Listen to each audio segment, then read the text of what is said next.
A pleasant Thursday morning, everyone, and our utmost respect to our Regional Director, Dr. Arturo B. Bayocot, CESO 3. Good morning, RD.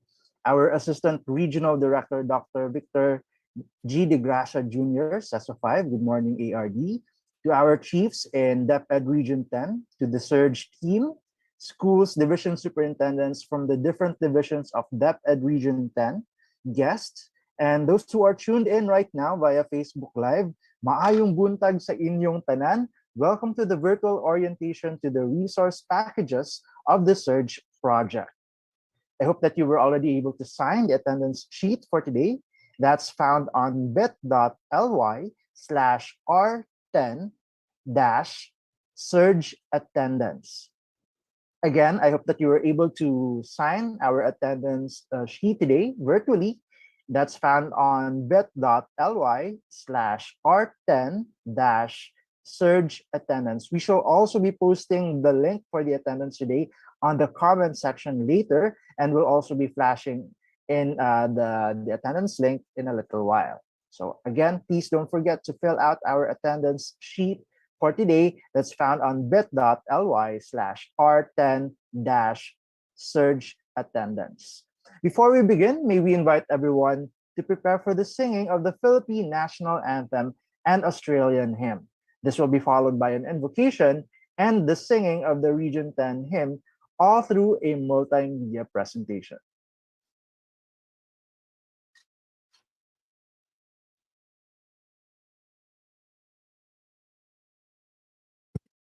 Mga kababayan, ang pambansang awit ng Pilipinas.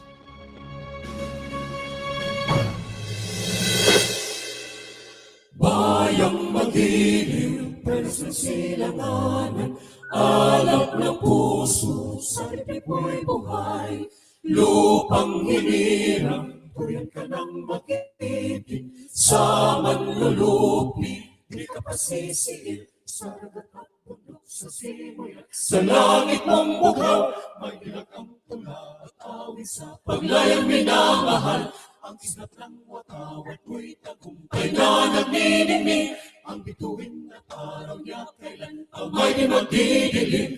Lupa ng araw ng ating pagsinta, buhay ay langit sa piling mo.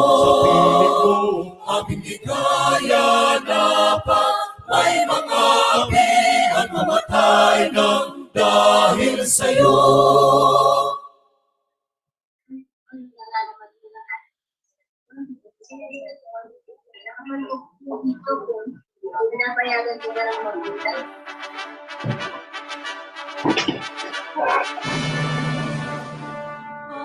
Australians, oh, let us rejoice, for we are young and free. We've golden soil and wealth fertile, our home is God by sea. Our land abounds in nature's gifts of beauty rich and rare. In history's page, let every stage advance Australia fair. In joyful strength, then let us sing, advance Australia fair. Beneath the radiant Southern Cross, we'll toil with hearts and hands to make this Commonwealth of ours renowned above the lands. For those who come across the seas, we've boundless plains to share. With courage let us all combine to advance Australia fair. In joyful strength and let us sing, advance Australia fair.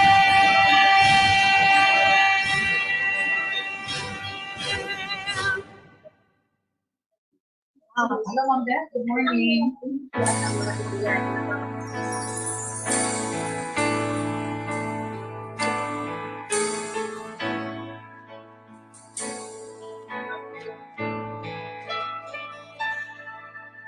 Be strong and take courage. Do not fear or be dismayed. For the Lord will go before you, and His light will show the way. Be strong and take courage.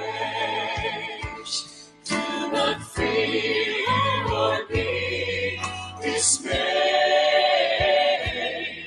For the one who lives within you will be strong in you today.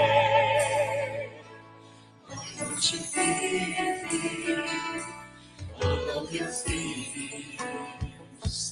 Why don't you let Him wipe all of your tears? He knows you've been through pain before, and He knows all that you've been looking for. So be strong and take courage. Do not fear or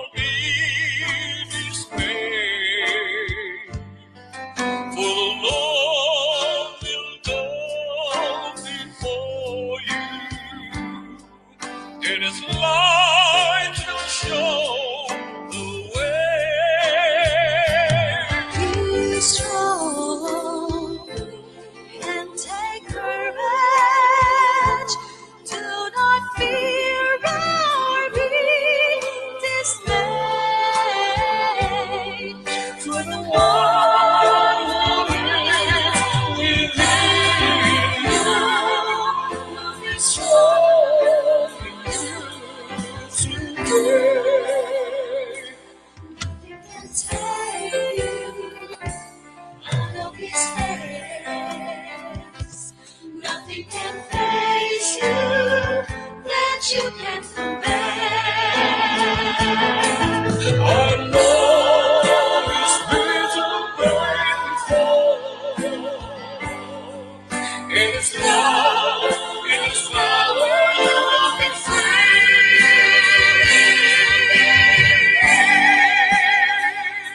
So be strong. Take courage. Do not fear or be Dismayed. For the Lord will go before you. His light will show the way. Be strong and take courage. Do not fear or be dismayed. For the one who lives within you is strong today. Be strong and take courage. For the one who is within you.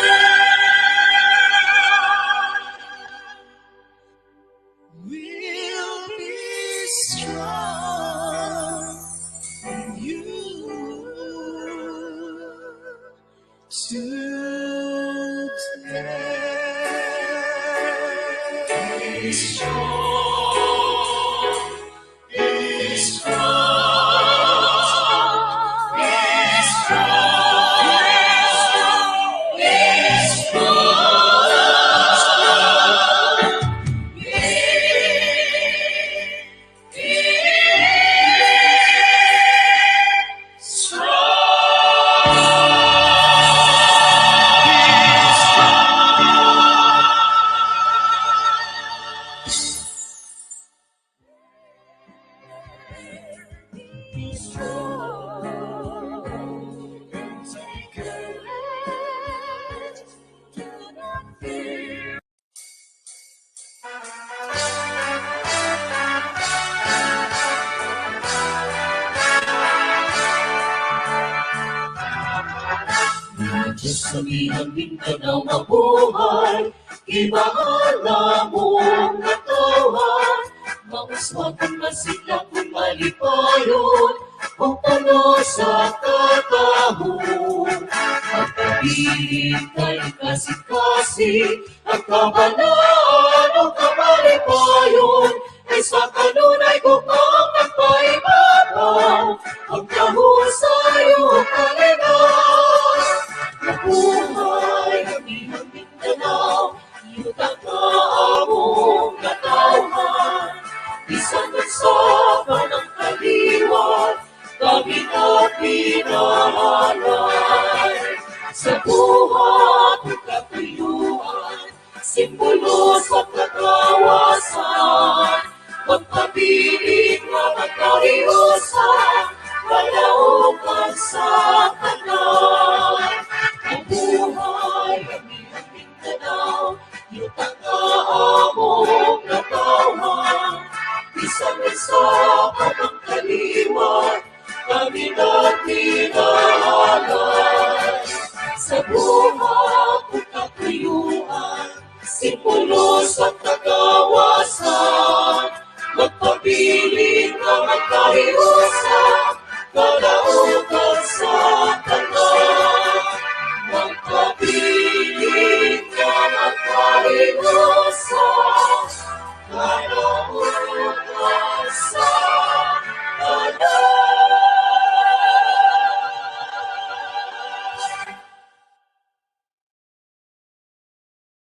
Recording in progress. Once again, good morning, everyone, and welcome to the virtual orientation to the resource packages of the SERG project. It's 37 days before Christmas. Maligayang Pasko po. Natanggap na ba natin ang ating mga bonuses? Kidding aside, today's activity is in a way a maagang pamaskong handog as we will be oriented with these resource packages, which will be very beneficial in our own respective divisions and schools. Of course, courtesy ito ng SERG and Save the Children. Speaking of Christmas, I hope your days are merry and bright today because for our checking of attendance, may we invite everyone to please type Merry Christmas on the comment section below. So again, for our checking of attendance for today, and just to know that you are all there tuned in right now, whether you are in your own respective office or in the school or wherever you are right now, at the comforts of your home, I hope that you are all well and safe. Just to know that you are there, kindly type in on the comment section or on our chat box, Merry Christmas. So maayong maligayang Pasko. Sabi pa sa Bisaya sa Merry Christmas. So maayong Pasko sa atong tanan, no? So Merry Christmas. So type po natin diyan sa ating comment section, Merry Christmas for our attendance check. And later I'll also be reading some of those comments. No, I hope that you have already posted there. So meron na pong mga nagme-Merry Christmas. Thank you po sa ating comment section. So we have Merry Christmas to Ma'am Concepcion, Merry Christmas to Sir Jeffrey from Ozami City. We also have from Ma'am Maria Concepcion Sagaral Reyes. Good morning and Merry Christmas, Ma'am. Okay, we also have from the Division of Camiguin. Hi, maayong buntag and Merry Christmas po sa inyo dyan. From Sir Miko Ostia, Merry Christmas. From Kingoog City Division, maayong buntag and Merry Christmas as well. Merry Christmas from Bangkod Central School in the Division of Malaybalay City. Okay, so grabe ang lawak ng ating reach for today. So again, Merry Christmas and good morning po sa inyong lahat. And at this point, we would also like to acknowledge and greet a Merry Christmas. And again, acknowledge the presence in today's activity, our ever-supportive Regional Director, Dr. Arturo B. Bayocot, CESO 3. Good morning and Merry Christmas, RD. We are also joined this morning by our Assistant Regional Director, ARD Vic De Gracia. Of course, in our virtual platform as well, we have our chiefs in DepED Region 10, of course, the SERG team, and our dear schools division superintendents who are watching us right now via Facebook Live. So again, maayong buntag and Merry Christmas po sa inyong lahat. Okay, so now, so much of greeting everyone Merry Christmas. No? At this point, we shall now be welcomed and be given the statement of purpose for this activity by no other than our very enthusiastic NAIAP Region 10 Chief, Sir Raymond Antolo. Let's all welcome Sir Raymond. Thank you very much, Sir Dave Tan, the TPD coach or Teacher Professional Development Coach of the Division of Cagayan de Oro City. To our dynamic Regional Director, RDR Bayukot, to our cool Assistant Regional Director, ARD Vic De Gracia, our friends from SERG of Save the Children and DFAT, who will be formally introduced later. Our SERG team of Northern Mindanao, headed by North Min Coordinator Sir J.D. Discar, functional division chiefs in the region and division, education supervisors, region and division, public school district supervisors, and school heads. A great morning. We have just commenced the opening of the pilot implementation on limited face-to-face class with 11 participating pilot schools in the region.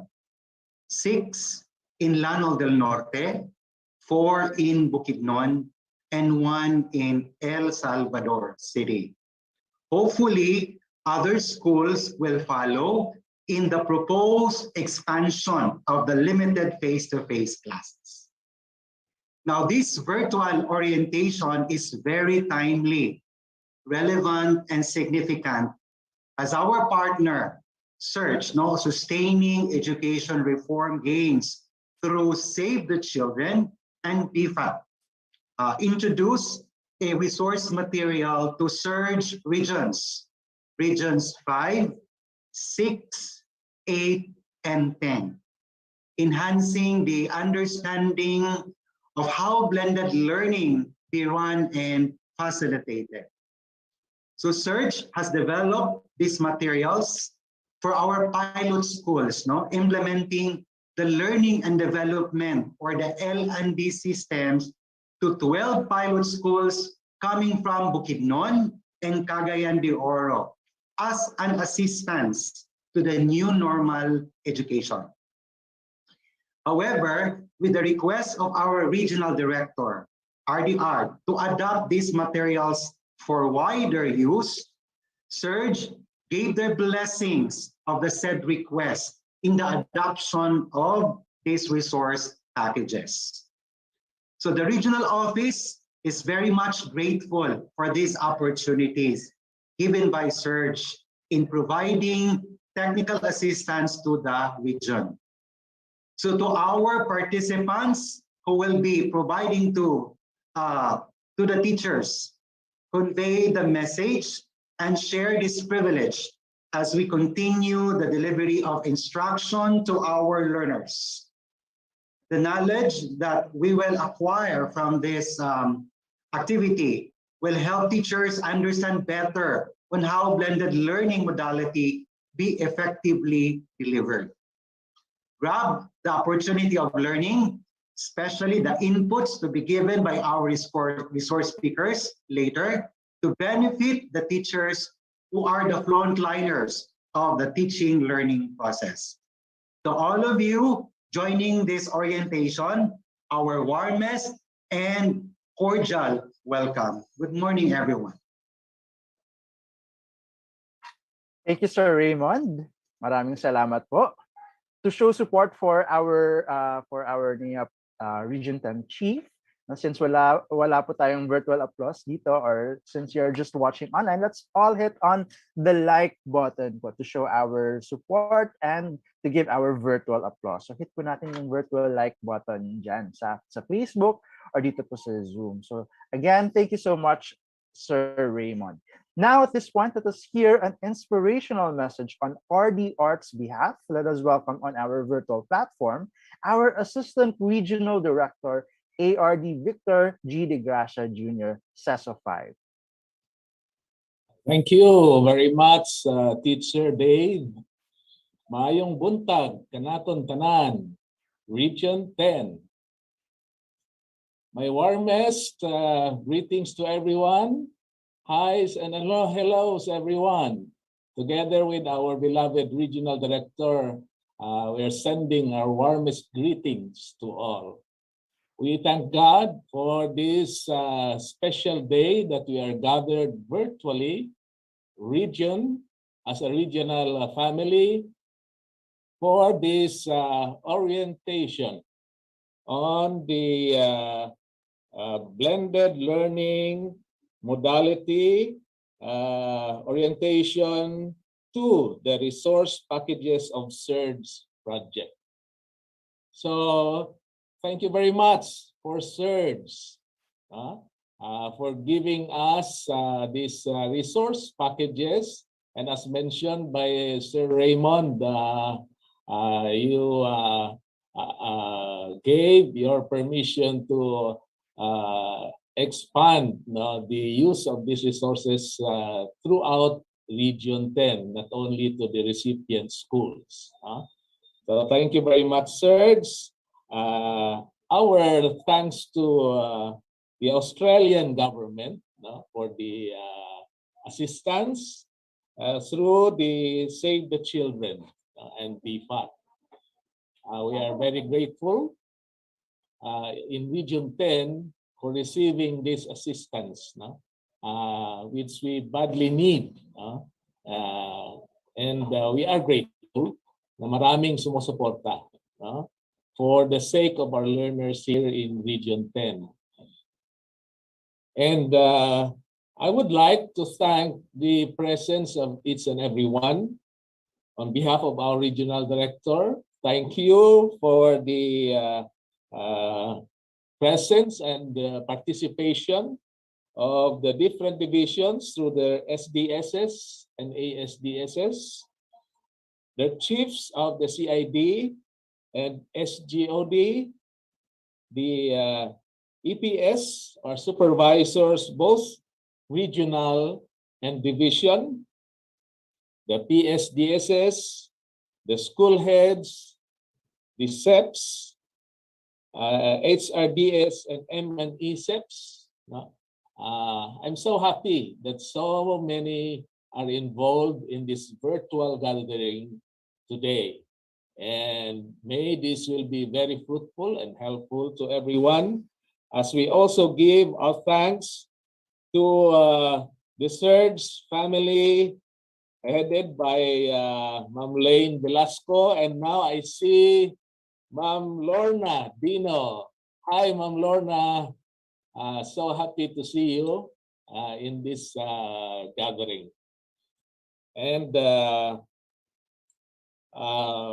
we would like to encourage everyone to listen and participate.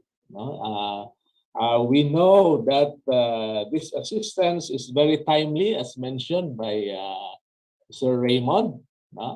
We'd like to acknowledge our own HRDD family, headed by our dynamic and service-oriented chief, Sir Raymond Antolo, for facilitating the expansion of this assistance from SERG and the Save the Children. So may each one will listen, as I said, and participate actively so that we can maximize this assistance to our schools, which will eventually help our teachers and our learners be strengthened and learn effectively in our blended learning offering, mode of delivery of our lessons. Ang ating sitwasyon ngayon in terms of COVID infection is getting better. We thank God, no, for this situation that we are now, that going towards the Christmas season celebration. It's just days ahead, no? Kaya Merry Christmas na nga tayo. The COVID situation is cooperating, no? And so this push for blended learning will also be strengthened. And we are seeing that the initial 11 schools that are participating in our limited face-to-face classes will soon be expanded, no? Given the situation of improving COVID situation in our communities, no? By early January siguro we can have expansion also of the face-to-face, limited face-to-face classes. So sa ating mga school heads, ating mga PSDSS, na division officials, no, SDSS and ASDSS, this is a very positive development, that with the improving pandemic situation, we might have expansion of limited face-to-face blended learning for our learners as early as January. No? So we keep on praying that things will further improve. Kasi now we are following the mga level 1, 2, 3 kind of alerts, no? In terms of our COVID alert situation. So pag bumaba na talaga sa level 1 or 2, so many schools can now qualify for limited face-to-face. No? So let's all pray that we can maximize the participation of our schools in this face-to-face blended learning setting. No? Kasi ito na talaga ang in-expect ng ating mga parents, no? And our learners. In my case, in my visits to remote places, no, like in Bukidnon for several occasions, tinatanong ko yung mga parents if they want face-to-face learning situation now for their children. Talagang overwhelming gusto nila, no? And so we too, as educators, are very excited for them. With the improving COVID situation in our communities, then many schools can participate in this limited face-to-face soon, even as early as January. So sana yung ating mga school heads will anticipate that. No? Make your schools ready for this eventuality na limited face-to-face din ang majority of our schools, if not all, kung mag-improve na talaga ang sitwasyon natin sa COVID. No? Sana lahat na tayo mag-level 1 yung classification para it will signal that our schools will be eligible for the limited face-to-face classes. No? The regional director, Sir Art Bayokot, and I will be very happy to see that our learners will go back to school. And our parents will also be happy to see that their children are no longer quarantined at home, no, and they will be having a normal setting in classes for their education. So we all pray to God for that. We pray for one another that we'll all be safe and all will be happy this Christmas. Natanggap na natin ang ating bonus, so sana meron pang natira. No? Sana marunong tayo mag-budget that we can still enjoy our Christmas with our Christmas bonus still with us. No? So, good morning and happy learning for this virtual orientation. God bless everyone. Thank you, Dave. Thank you, ARD. And that was our Assistant Regional Director, ARD Victor G. De Gracia Jr., CESA 5. Maraming salamat, ARD, for that very insightful message. And for everyone who are watching right now via Facebook Live, hit naman natin ng heart button for ARD. So let's all click the heart button or heart reaction on Facebook to show support for our ARD. Maraming salamat, ARD. At this juncture, we shall now proceed to the highlight of today's activity. To introduce to us the resource packages from SERG, let us now welcome on the virtual platform the team leader of the Sustaining Education Reform Gains, or the SERG project, Ms. Adelina H. Velasco. Good morning, Ms. Lane. Good morning, Sir Dave. Right now, Ms. Lane and the other team members of the SERG project are on their way to Manila. They just left Legazpi City, and so she will not be able to join you. So on her behalf, I'll be doing her task assigned by Sir JD for Region 10. Okay po. Let's maybe formally welcome you, Ma'am Lorna, also from the SERG team, to in behalf of Ma'am Lane. Yes, go ahead, Ma'am Lorna. Would you like me to share the screen prepared by Ms. Lane now? Whatever's your pleasure po, Ma'am Lorna. Yes po, pwede po. Okay, sige po. So allow me to share my screen now. Disable participant sharing. Please allow me to share. Please give me the authority to share my screen, Sir Dave. Yes po. May we ask the technical team to give access to Ma'am Lorna po and make her co-host. Thank you po, Sir Ralph.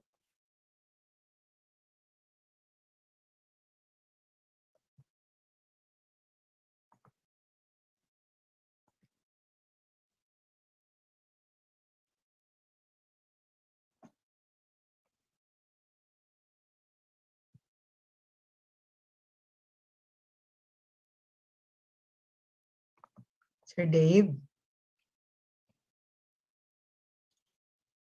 Yes Sir po. Dave. Yes po, Miss Lorna. Can you see my screen now? I'll try Yes to po, we do can see this. it po. Okay. Can you see my next slide? Yes po, we're seeing po your slide, Miss Lorna. Okay. Sige po, I'll go back to just a slideshow, simple slideshow.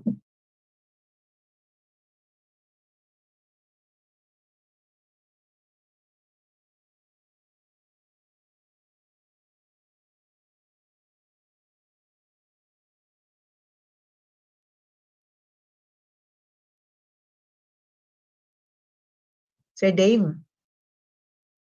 Hello, Sir Dave. Yes po, Miss Lorna, we can see po your slide na Okay. po. So, good morning, everyone. Sir ARD Vic and also Chief Antolo, Raymond Antolo, thank you so much for the warm welcome for everyone. And I also like to say good morning to all the educators watching from Facebook Live, I gathered. And I also like to thank you for the opportunity to be able to share with you this morning. As I mentioned earlier, Miss Lane and Dim are now traveling from Legazpi City to Manila. So she will not be able to join you because there are parts in the South Luzon Express which do not have internet. So she asked me this morning to do the task on her behalf. So I'm not Miss Lane, so I'm Lorna Dino po. And by the way, I also like to thank you as former DepED official that I was so happy with your express intention to use the SERG learning resources because I believe this will help us in the delivery of the appropriate learning delivery mode for the face-to-face and for the, of course, for the eventual face-to-face. But for now, for the phase 1 and the expansion of blended learning. And I'm really happy that these resources will be used in Region 10. And congratulations, because you are now piloting, I heard, 11. There are now 11 participating schools in phase 1. And because of the good news of ARDVIC, you might really be able to expand to so many more schools, the blended learning modality. So thank you. So now I have the presentation prepared by Ms. Lane, so I will be using this one. So the presentation, my first talk with you will be on the, as mentioned a while ago, will be on the booklets.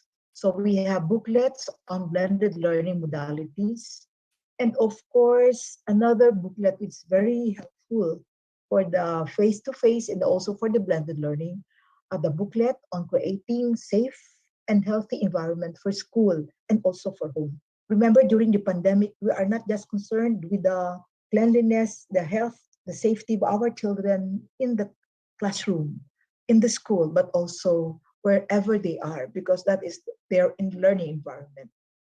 So hopefully these learning resources will be used by teachers to be able to learn more on how the blended learning modality will be implemented or will be operationalized. Okay. Oops, wait a minute. It's not working. Oh, wait, hello. Ayaw mag-ano. Okay. So the objective of this session, the objectives of the session are the following. First, hopefully all the participants will be able to get ideas from the booklets on blended learning modalities, and also from creating a safe and healthy learning environment at home and in school to enhance teaching and learning for school year 2021-2022. And so this is what's going to happen in this session. I'm going to explain to you the design and structure of the booklet.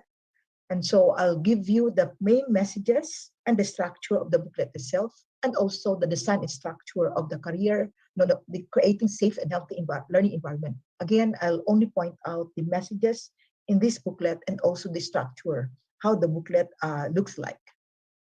And in the booklet itself, what is also emphasized is the collaboration, that the teacher is to connect, to collaborate with the students as well as with the parents to be able to deliver the blended learning and also to ensure safety and healthy learning environment. And there are 6 points that you have also to consider. In the booklet will give you the context on how to assess it and the plan for teaching learning. So there are samples, weekly plans, and there are also pointers on how to collaborate and how to engage stakeholders, internal and external stakeholders, how to implement and innovate the teaching learning, and how to reflect on the process adopted, and how to improve the teaching learning process. So this will be part of session 1. And session 2 will also be on the other booklet, which is on the creating a safe and healthy environment. So this is one session with different parts. Oops, what happened? Wait.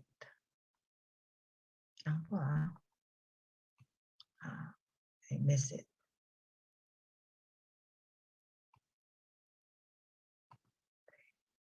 Okay. So what about the booklet on the blended learning? There's one booklet that is about understanding the blended learning. So this booklet will be, in a way, help the teachers understand the other booklets. So we call this a building block for the other booklets. And the booklet would follow the W and H questions to explain the concepts about the modality. So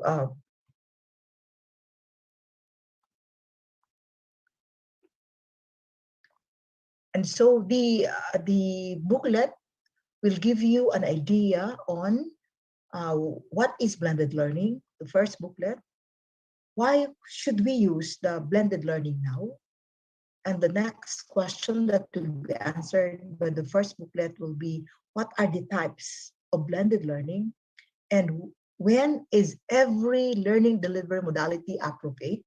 And how do we manage the learning delivery modality? And the other question, the how question, will be on how do we I'm sorry, but it's repeated there. And of course, planning for the blended learning. Now, for booklet 2 to 4, the booklet 2 to 4 will give you an idea of all the modalities. And please, I would like to tell you that the booklets are very simple, very friendly, teacher-friendly booklets. So it's kind of a DIY blended learning modality booklet. So the instructions, you can follow the instructions, so do it yourself instruction really. and the tips are easy to follow. So booklet number 2 is on face-to-face modular distance learning, or MDL. Booklet number 3 is on F2F and online distance learning. So combination of F2F and ODL. And booklet number 4 is F2F and television radio-based instruction, or TV-RBI. And number 5, the 5th booklet, is F2F and combination of all the learning modalities. How do we use MDL, F2F with MDL, with ODL, and with TV-RBI? So that's number 5.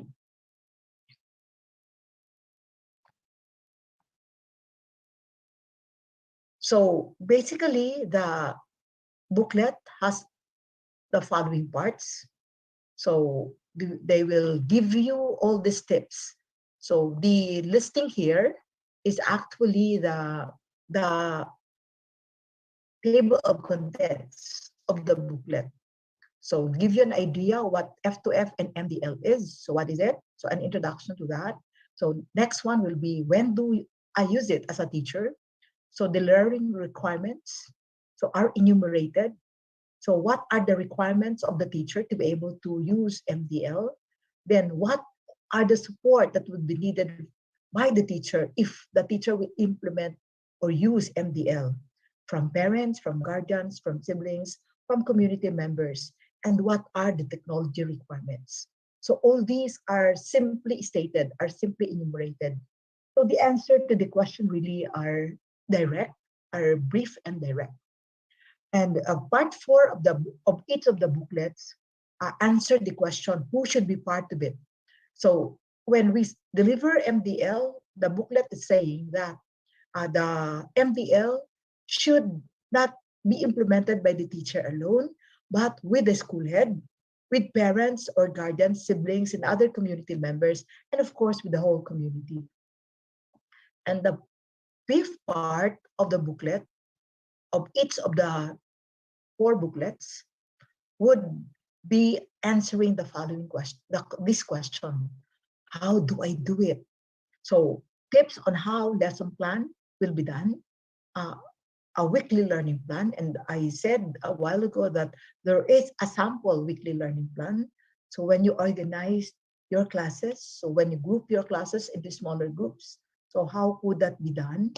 And how will the lesson be prepared for each of the groups? So one group is in the school, one group is at home, or 2 groups are at home. And how to prepare the resources which are needed, and how to prepare as well the learners, and how to engage parents, therefore preparing also parents, guardians, siblings, and other community members for the MDL, and how to assess learners' progress. So at this point, you have already tried out what MDL is. For more than a year, more than 1 school year, you have done MDL. So if for instance, you only need, so you can choose which one would you like to focus on. Would you like to focus on a weekly learning plan preparation, preparing for resources, or assessing learners' progress? It will be up to you.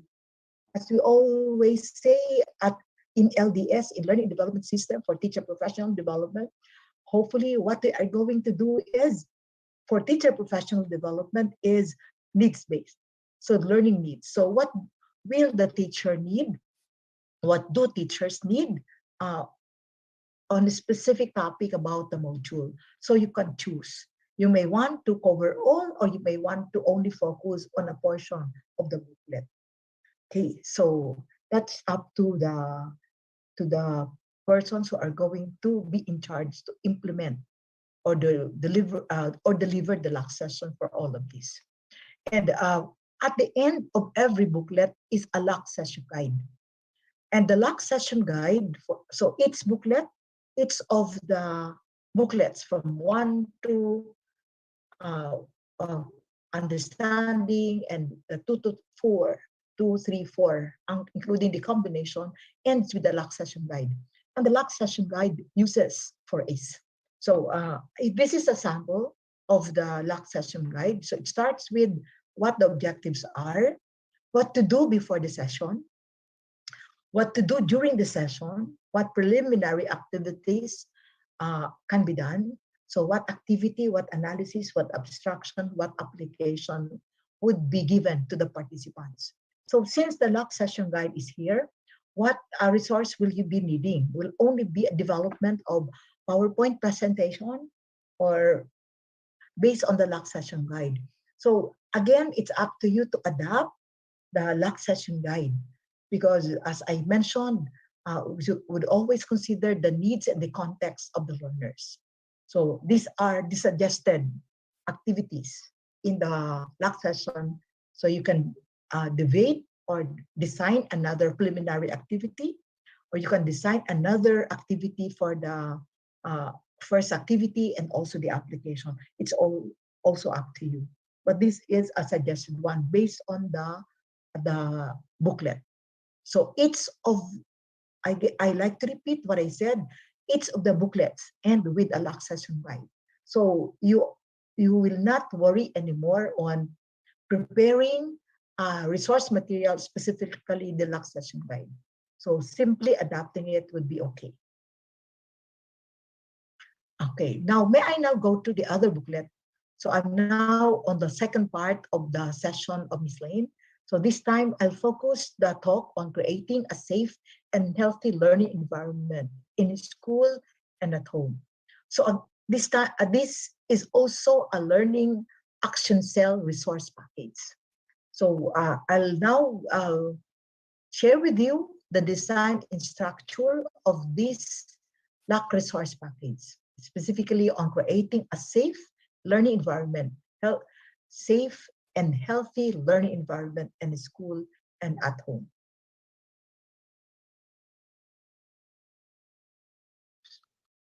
Say, Sir Dave, ayaw mag-cooperate. Okay, yan. Now, this is the table of contents of the booklet. It's very creative, and in itself, the table of content is really a framework. So session 1 is practicing good personal hygiene. So this will remind teachers what practices can be reiterated, can be shared, can be promoted. And session 2 will be on practicing cough and sneeze etiquette. These are very, very important topics for all of us to remind everyone to be well, to be safe, and to be healthy. And session 3 is keeping schools healthy and safe for learning.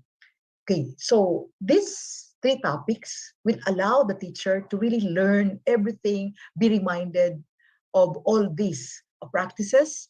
And when session 4, when session 1 to 3 have been undertaken by the teacher, then the teacher is ready, or the teachers will be ready to do session 4, which is deciding how he's going, or they're going to engage parents, guardians for a healthy and safe learning at home.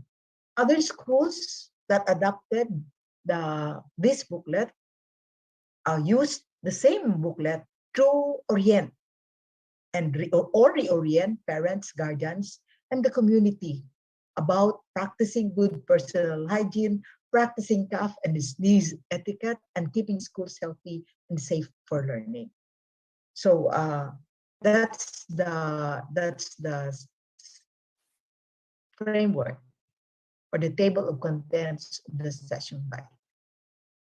Now, in this booklet, basically the session guide has the following elements. So 1, this booklet discusses who should be the composition and the size, and that's about telling us or reiterating the policy on the LAC session, that we are not departing from the policy. And the second is the objective. So the learning targets, which will, when achieved, of course, will lead to actions. So what will be the concrete actions that will be done by the participants at the end of the session?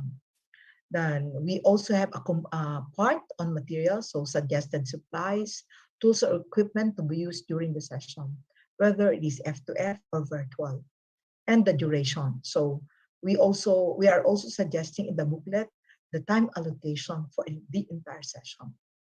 Then we have the session procedure. So the last session guide will give the facilitator a step-by-step guide on the experiential learning process.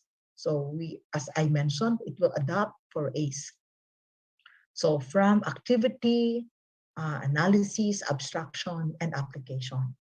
So at the end of the application, there is a synthesis and next steps.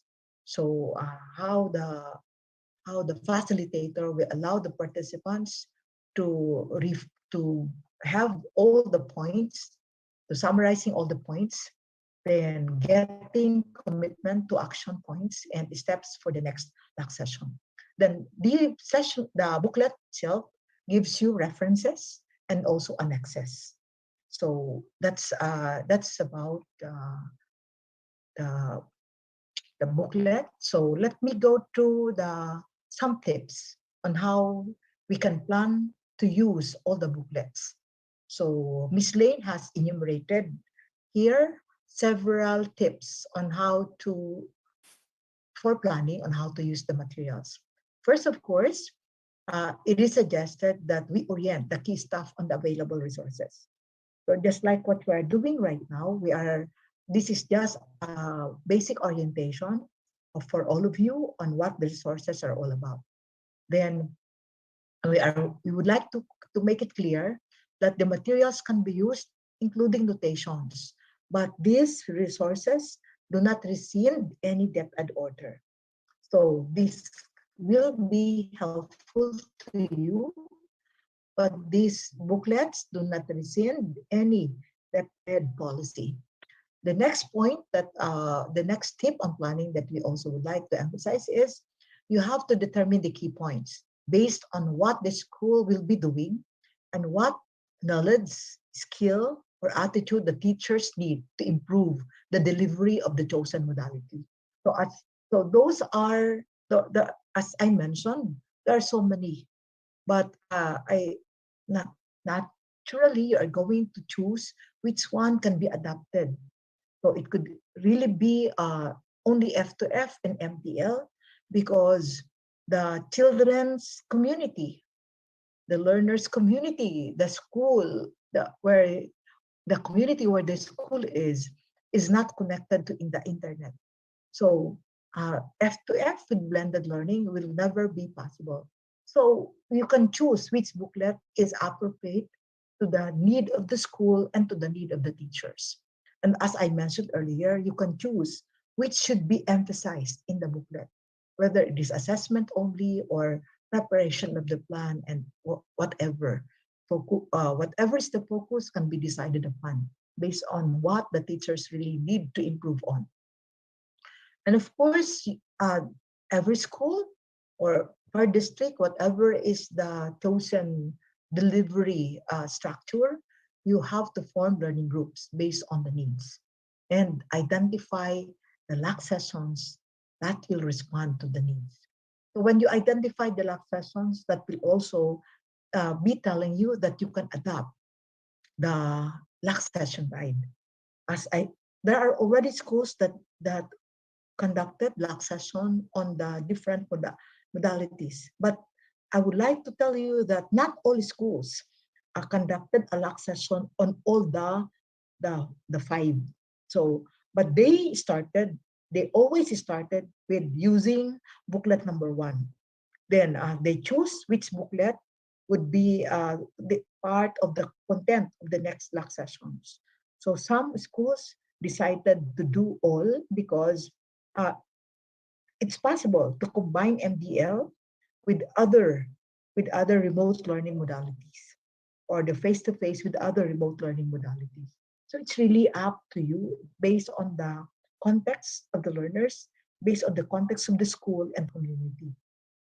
So andyan naman si Sir Chief with all the other SDRO and the SDO chiefs and all the supervisors and the TPD coach and the L&D focal who can really help you make those kind of decisions.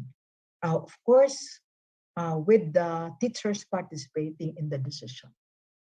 And so, if needed, contextualize or adapt the selected LAC session guide.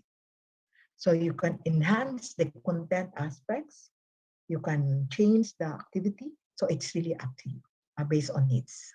And please also consider schedule. Timing is very, very important.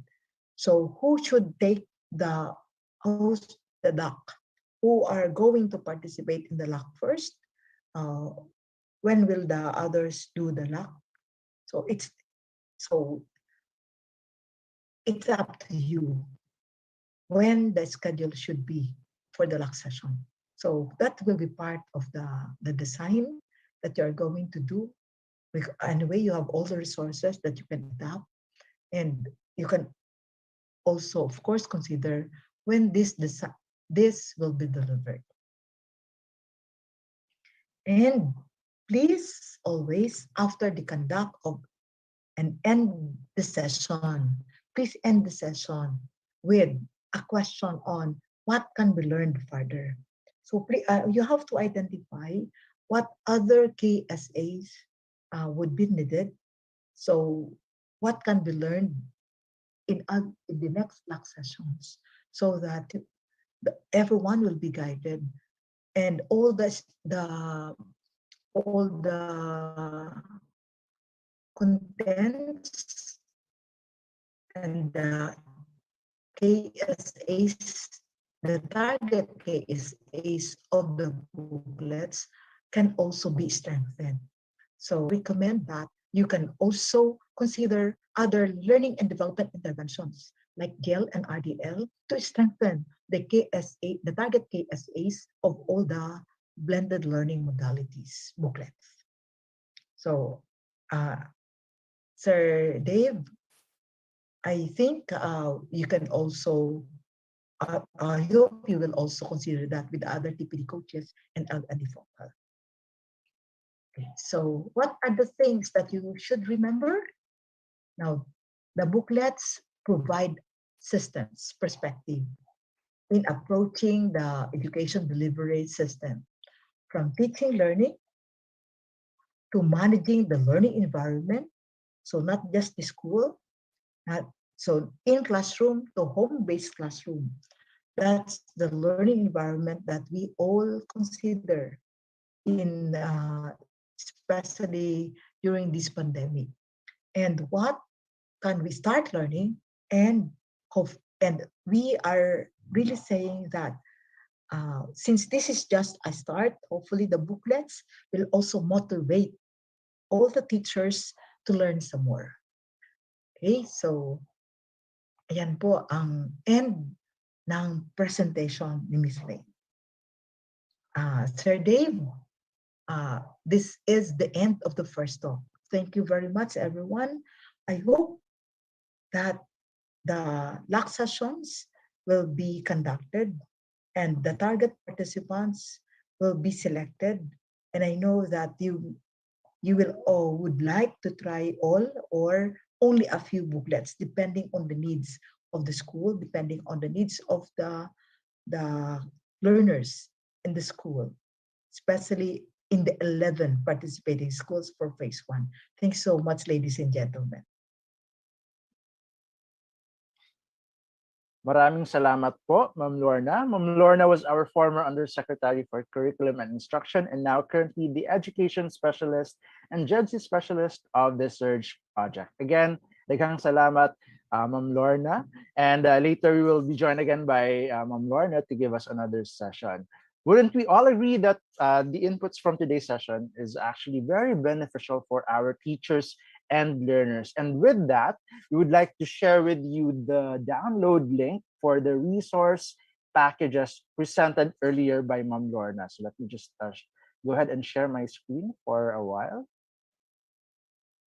Okay, so for everyone who's watching right now via Facebook Live and those who are joining us via Zoom, you can download the resource packages of SERG on the link flashed on your screen right now. So that's bit.ly/surge-resources. So again po, if gusto niyo pong i-download yung mga virtual copies ng mga resource packages, yung mga learning resources that were presented earlier by Ms. Lorna, we can actually download it on the link flashed on our screens. That's bit.ly/small letter surge SERG dash resources. So don't forget not to take a screenshot of that link. No, hindi muntaan ng mga online shopping. So if you want to get a copy of that, hit the screenshot or just type in the link shown on your screens and type it on our browser so you can right away download and access the resource packages presented earlier by Ms. Lorna Degdino. Okay, so that's it. So at this point, we shall now be, before we continue, I guess let's have a 10-minute health break just to, of course, siguro stretch our muscles and relax our minds, to parang also go to the comfort rooms. So we will be giving you a 10-minute break and we'll be back at exactly 10:20. So for the meantime, you can sip your favorite coffee, magtimpla ng kape, or you can go to the bathroom or download the resource packages. That's bit.ly/surge-resources. Again, that's bit.ly/surge-resources. So we'll see you back again at exactly 10:20. Let's just have a quick and short mental health break.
All right, we're back.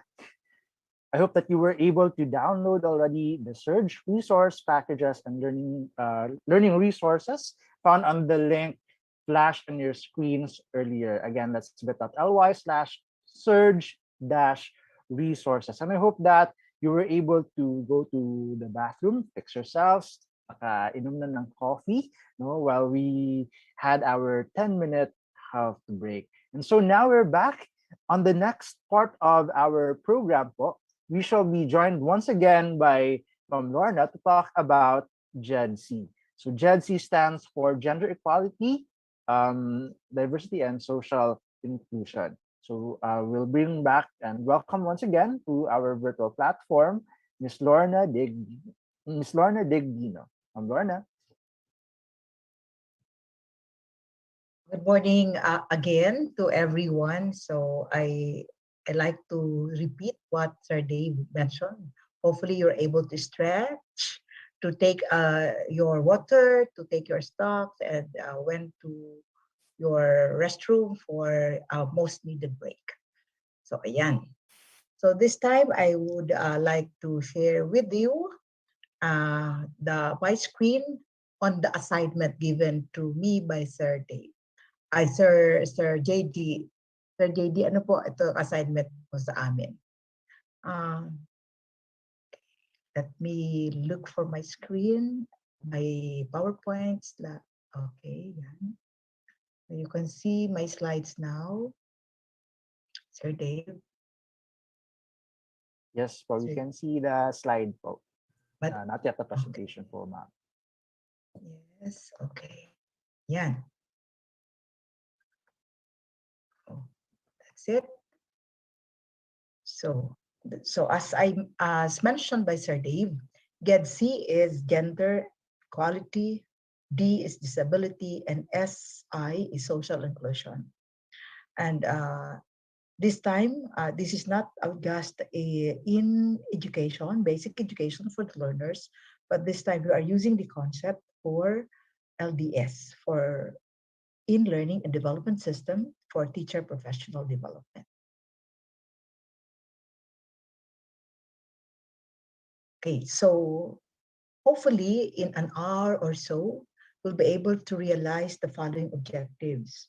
So hopefully you will be with me in sharing your understanding of what inclusive teacher professional development is, what GEDC is, your understanding about GEDC, and your understanding about your level of awareness and practice on GEDC, and also standards integrated in learning development system, from the governance, planning, designing, and of course, resource package development, what are the GEDC standards integrated in delivery, and of course, in Kwame. And before the end, before the close of my session, hopefully you'll be able to have the time for for expressing your commitment to enhance the integration of GEDC in LDS. Okay, so in your chat box, would you please answer the question? First, let's look into inclusive teacher professional development. So what do you mean by inclusive teacher professional development? What do you understand from that term? Just write your answer in the chat box. I will try to read as fast as I can what you will write in the chat box.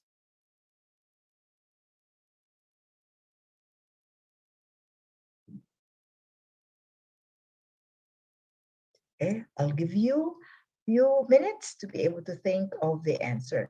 So you can write your answer, hashtag A, hashtag B, hashtag C, hashtag D, or whatever is the answer that you will write.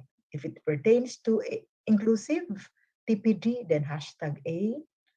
Pertains to your understanding of GEDC, write hashtag B, then hashtag C for level of awareness, then for GEDC standard in LDS, hashtag D. So please write your chat box in the chat box. I can see, yes, from Ma'am Laurencia Llagas. Yeah, enhancement of teachers, KSA's church work. Okay, thank you, Ma'am Llagas. Kamag-anak ka kaya ni Ma'am Llagas, yung dating director ng BEE? I'm not sure. Ma'am Llagas was a very dear friend. Okay, so I hope to see some more. Come on, top of mind. What is it that you like to say? What is it that you understand from any of the four?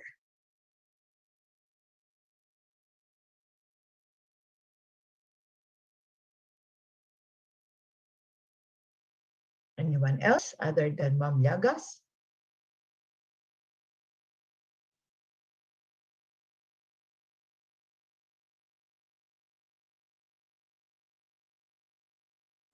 Hello, nandiyan pa ba kayo? Hello? Sir Dave, nandiyan may kausap pa ako ha?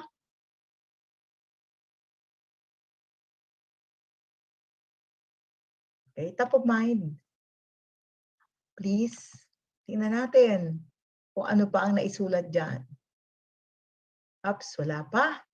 Sige po, sige lang. Think about any of your understanding about any of the topics here, subtopics here. Hello?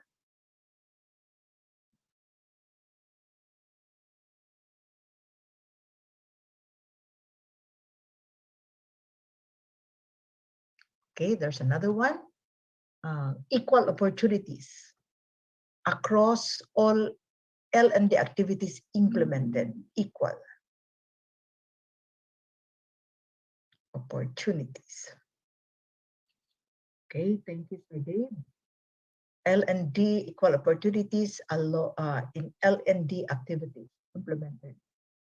Okay, it can also be learning strategies geared towards productivity of impact.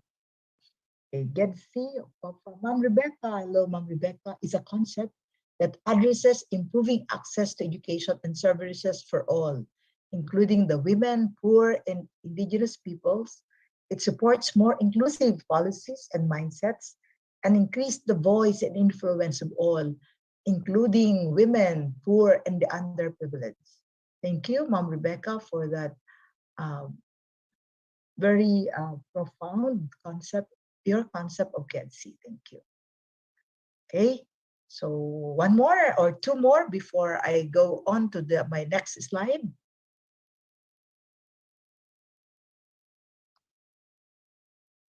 Anyone else? From the supervisors, from the school heads who are with us.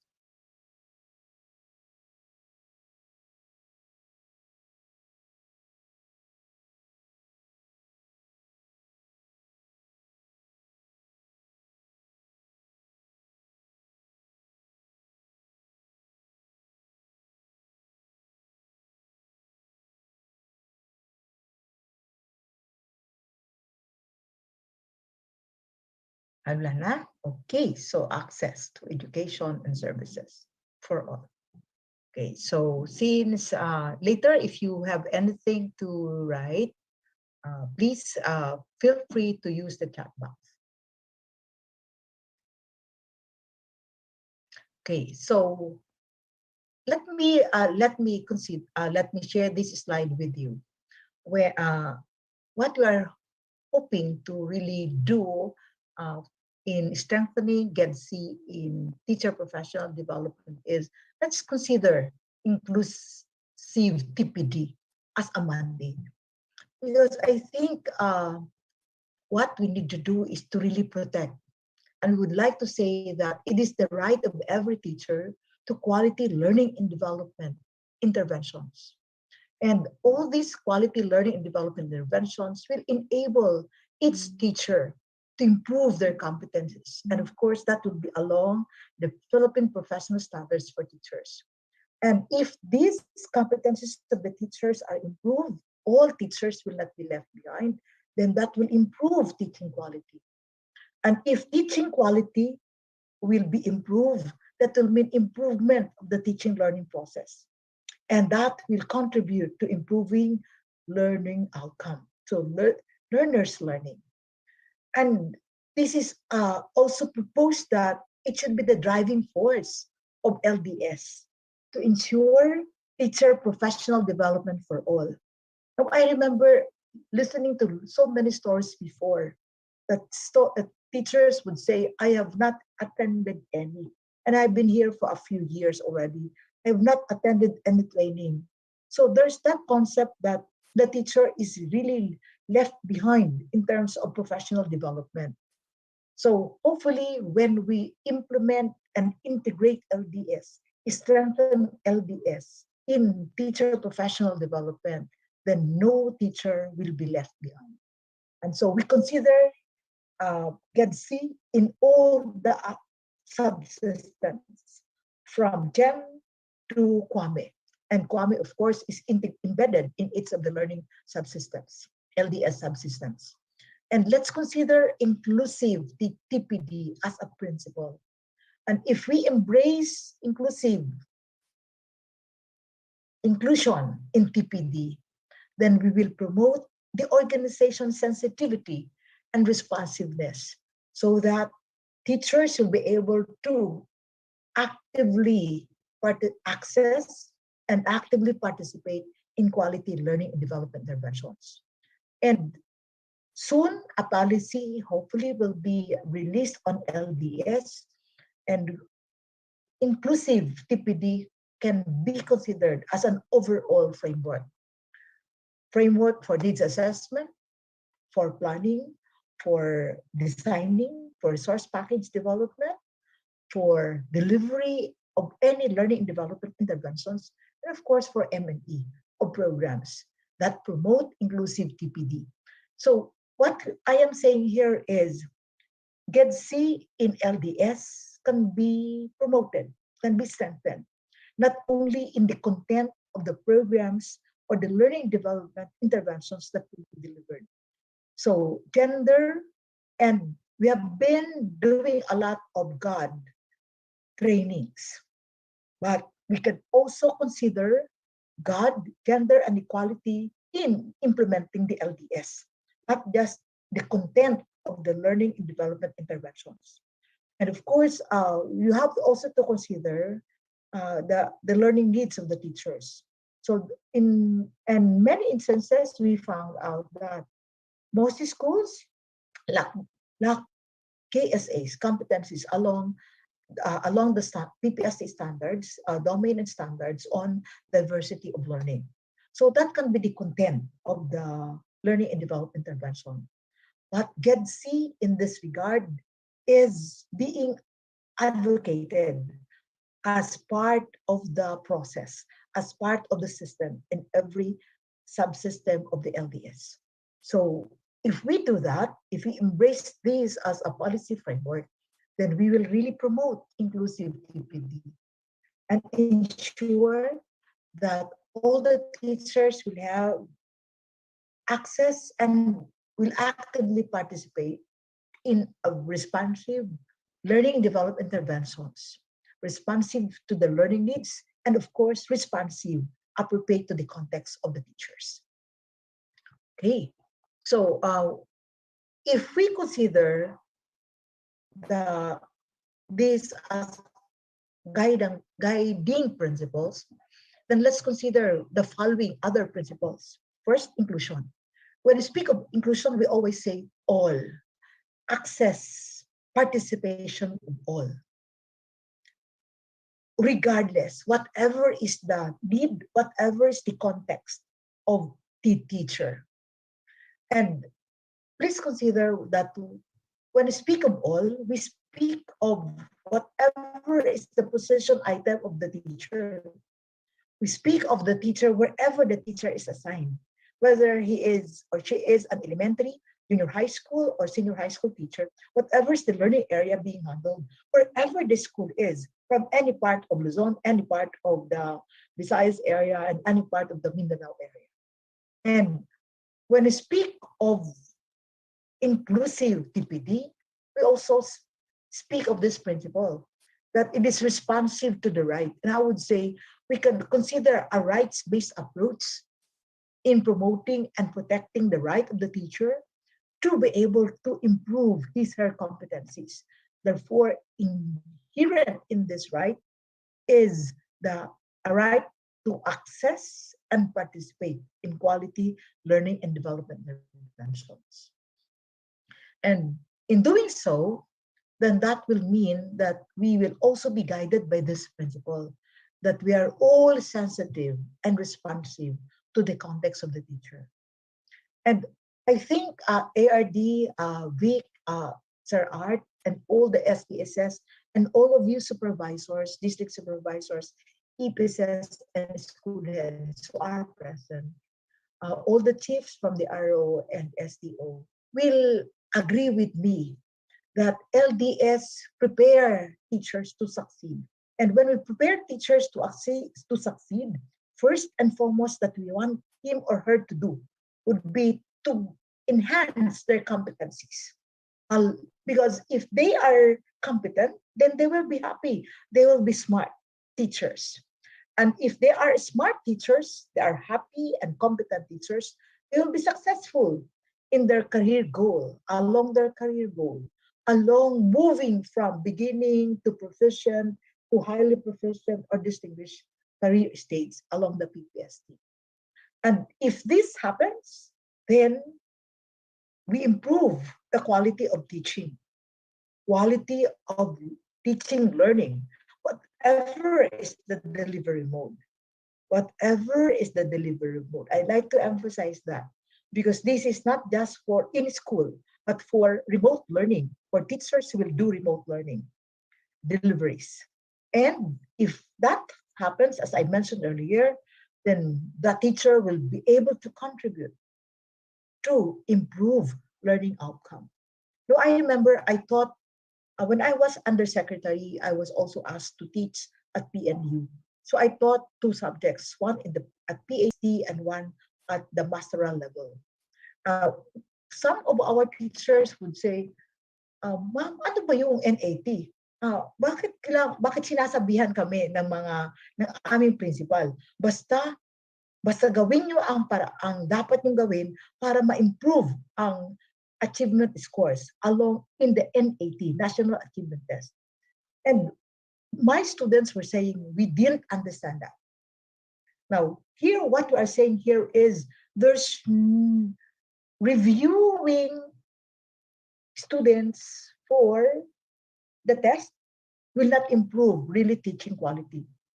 But hopefully what we are saying here is if we have an inclusive teacher professional development and the learning and development interventions are responsive to the needs, so we are sensitive to the needs and context of every teacher, wherever the teacher is, whoever is the teacher, then we will be able to help the teacher improve his or her competency, improve the quality of what he or she does for teaching, for learning, the quality of the lesson plan, the quality of the activities that he or she prepares to ensure learning, the quality of the performance tasks designed by the teacher or designed in collaboration with the teacher, and for the quality of the assessment prepared for the learners. And if we are sensitive and responsive to the context of the teachers, hopefully we're also responsive to the context and the needs of the learners. And I remember the other day, just like last Sunday, I was talking to a parent who is staying in a community where there is no internet. And she was telling me the heartache of so many parents, not only that parent. And she told me, and this is her story, Ma'am, alam mo, hirap na po kami. Bakit? Kasi sa module, palagi na lang module. At ma'am, alam niyo po ba yung assignment ng mga guro na binibigay ay lahat pang online. Wala naman pong internet sa community namin. So the teacher in that story, I was able to understand that the teachers were using MDL, modular distance learning, but the teacher was trying to blend to also do ODL, to use online distance learning modality. So without looking into the context of the learners, the context of the community, where the learners live. So same thing is true for TPD, for LDS and TPD. All the PMTs and the PDCs really have to be sensitive and responsive to the, not only to the identified learning needs of the teachers, but also to their context, so that no teacher is left behind.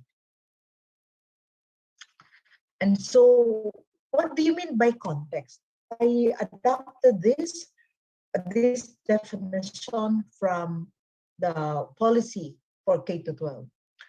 When we speak of context, we speak of setting, particular setting or situation or circumstances of the teachers. Now, and this situation or the circumstances of the teachers are usually influenced by personal or family condition, family situation of the teachers, cultural. So what if the teacher is a member of an indigenous people's community, or political, or social and economic factors? And this could include ability or disability, ethnicity, gender, religion, social status in the family, and wider community, even social history, even economic status and personal capabilities. And of course, available resources to the teacher.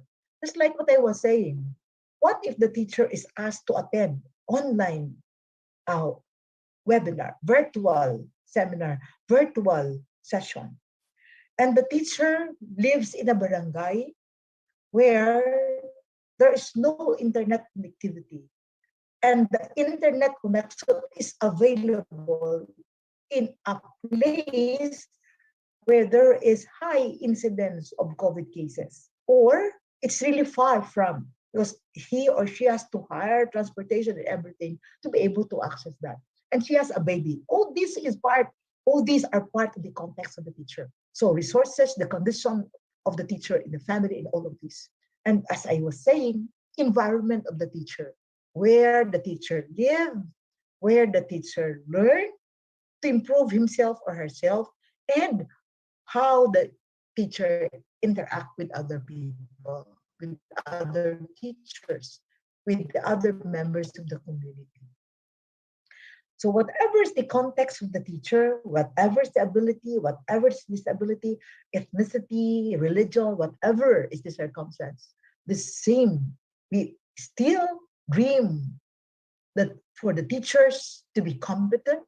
We still have the same dream for them to be happy, for them to be smart, and we have still the same dream for all of them, wherever they are. So we help them prepare to succeed. We cannot just tell them, you have to be T3. You should be able to be a distinguished teacher by now because you are already 10 years in service. You should be already highly proficient because you are already 6 years in service. If there is no learning and development interventions that would respond to the need of the teacher, learning need of the teacher, that is accessible to the teacher. I remember a former principal once told me, alam mo ma'am, 4 dito ang bingi. And so, what did you do?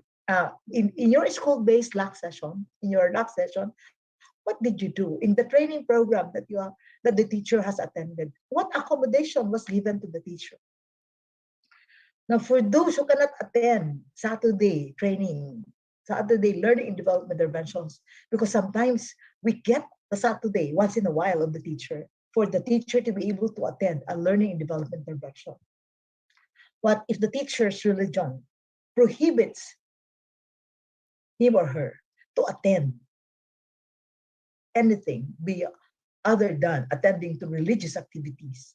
So this is part of the context. That means that the teacher will be absent and we do not do anything about it. Remember, no teacher is left behind. So what accommodation can we do so that the teacher is not left behind in anything for his or her own development along PPSD, and to help the teacher improve along his career stage and along the career goal, to help the teacher attain the career goal. Because all the propositions, all the promotions are of course coupled with improving competencies, right? Okay, so let me now go to level of awareness and practice. Now, since we don't have this at the Department of Education, we were able to see a tool at Save the Children, and thank you, Save the Children, for this. There is a toolkit which is called Save the Children Gender Equality Toolkit. We adapted this to include the other aspects of GED-C. So this was prepared only for gender and equality. So we adapted this to include disability, the concepts of disability, and the concepts of social inclusion. And we this description of the numerical rating is also adapted, but the terms are adopted. So the first level is exploitative. The second higher level is unaware. The third higher level is sensitive. And the fourth and the last and the highest level of awareness and practice is labeled as transformative. So where are we?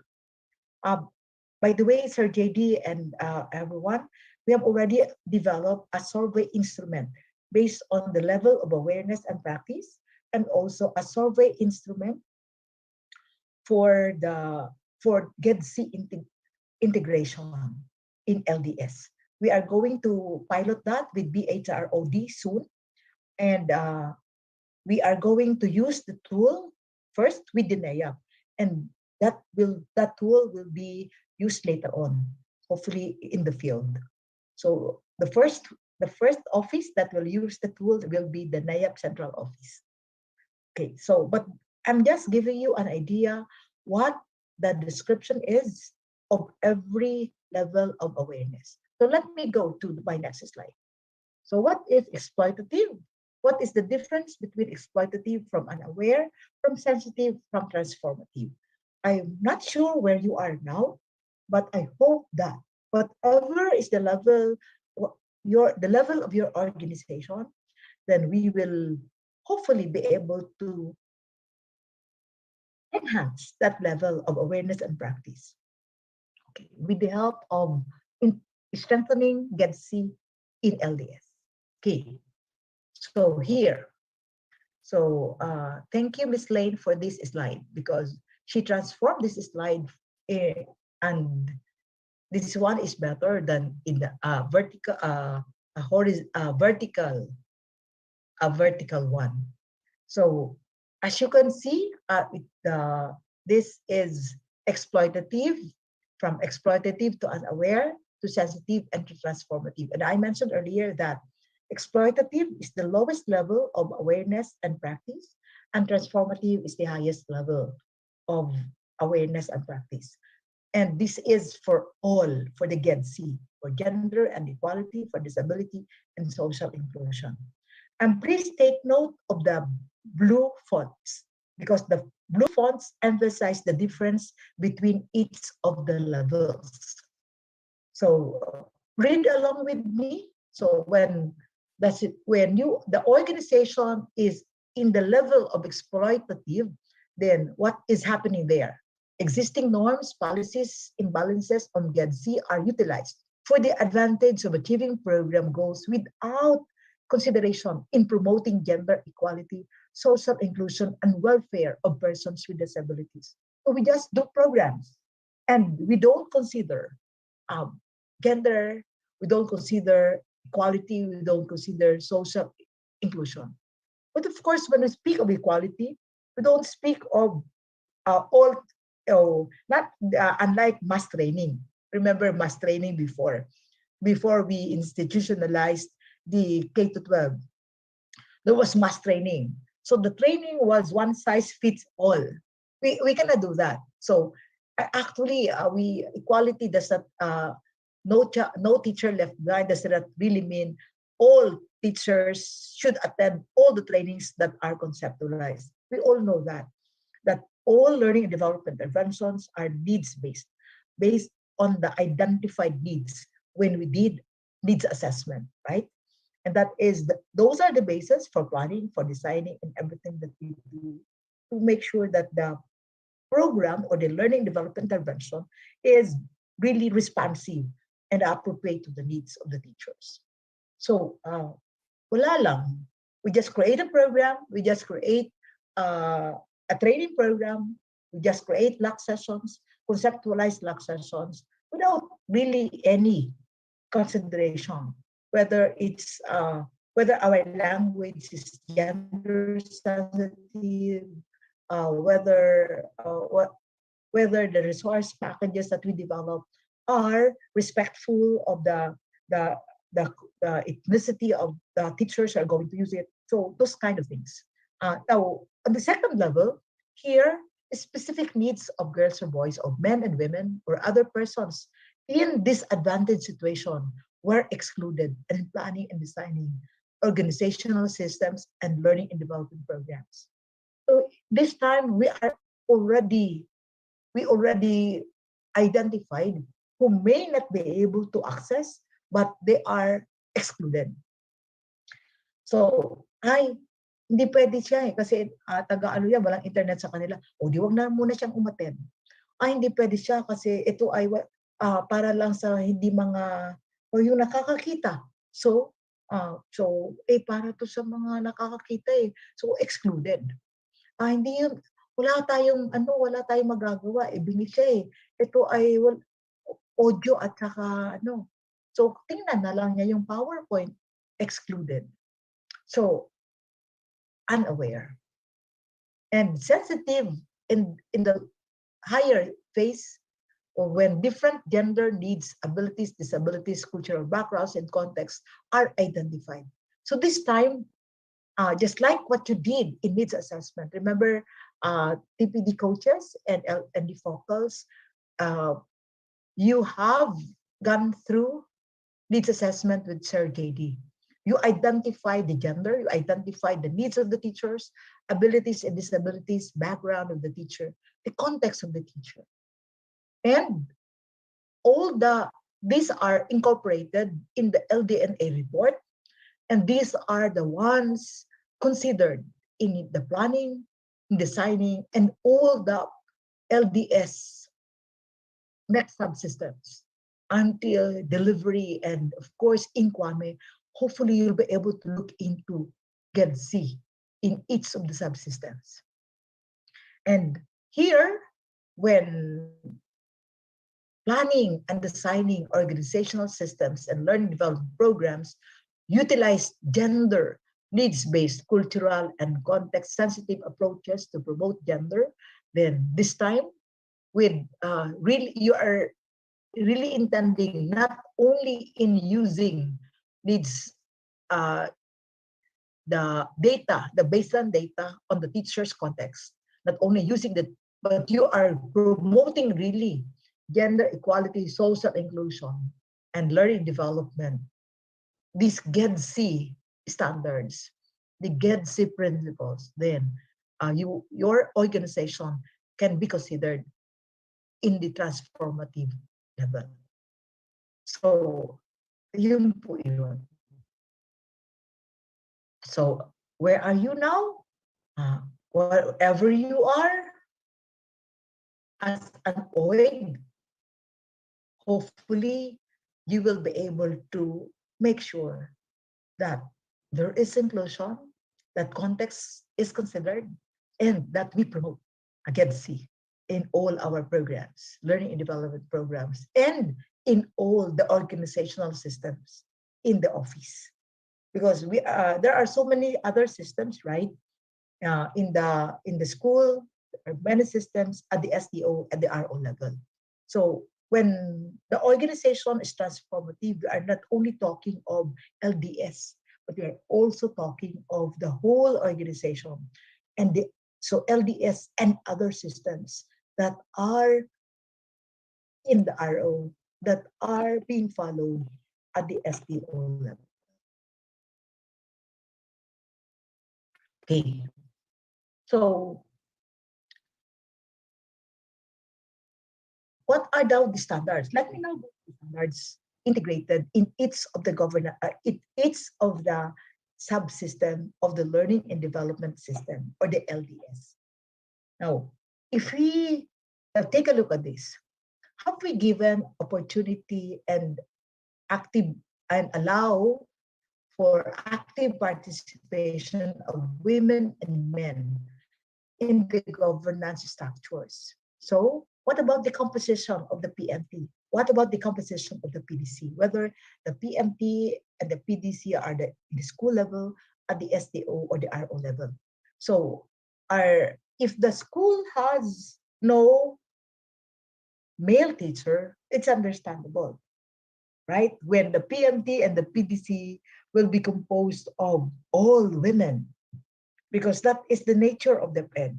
There are more women than men, more male than female at the DepEd. That's natural.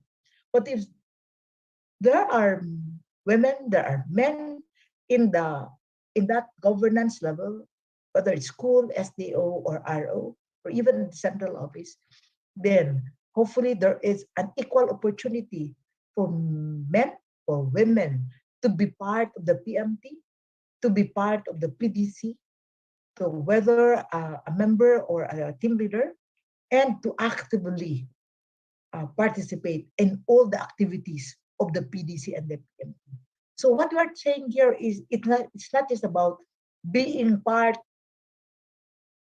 in the memo, that you are in the memo, but women are excluded, or the men is excluded, they are excluded in the activities of the PMT and the PDC. We're talking here of not just being a member in name, a team leader in name, but really actively participating in the decision making, in the processes that are embraced, that are practiced by the PDC and by the PMT and the PDC along the implementation of LDS, or operationalization of LDS for TPD. Okay, so that's governance. Okay, now let me go to the next subsystem. So there's only one standard under the governance, in the governance subsystem. Something to do with, as I mentioned, with the composition, and something to do with the participation of in the activities that are done by the PMT and the PDC. Now let me go to the standards, DEDC standards on L&D needs assessment. So second subsystem. Now please take note that, please remember also that needs assessment basically is getting data, right? Baseline data. So what should be the data? So if the LDS is for the teacher or for the school leader, now, and the school leader, by the way, as adopted by DNEAP, speaks of not just the school head, but the school leader would also pertain to the supervisors, district supervisors, and education program supervisors.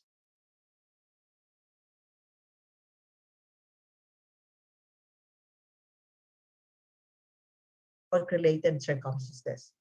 Okay, this may include aides. So they would know whether, just like me, kung retired na yan, kung 63 na ba yan, gender, because it's important.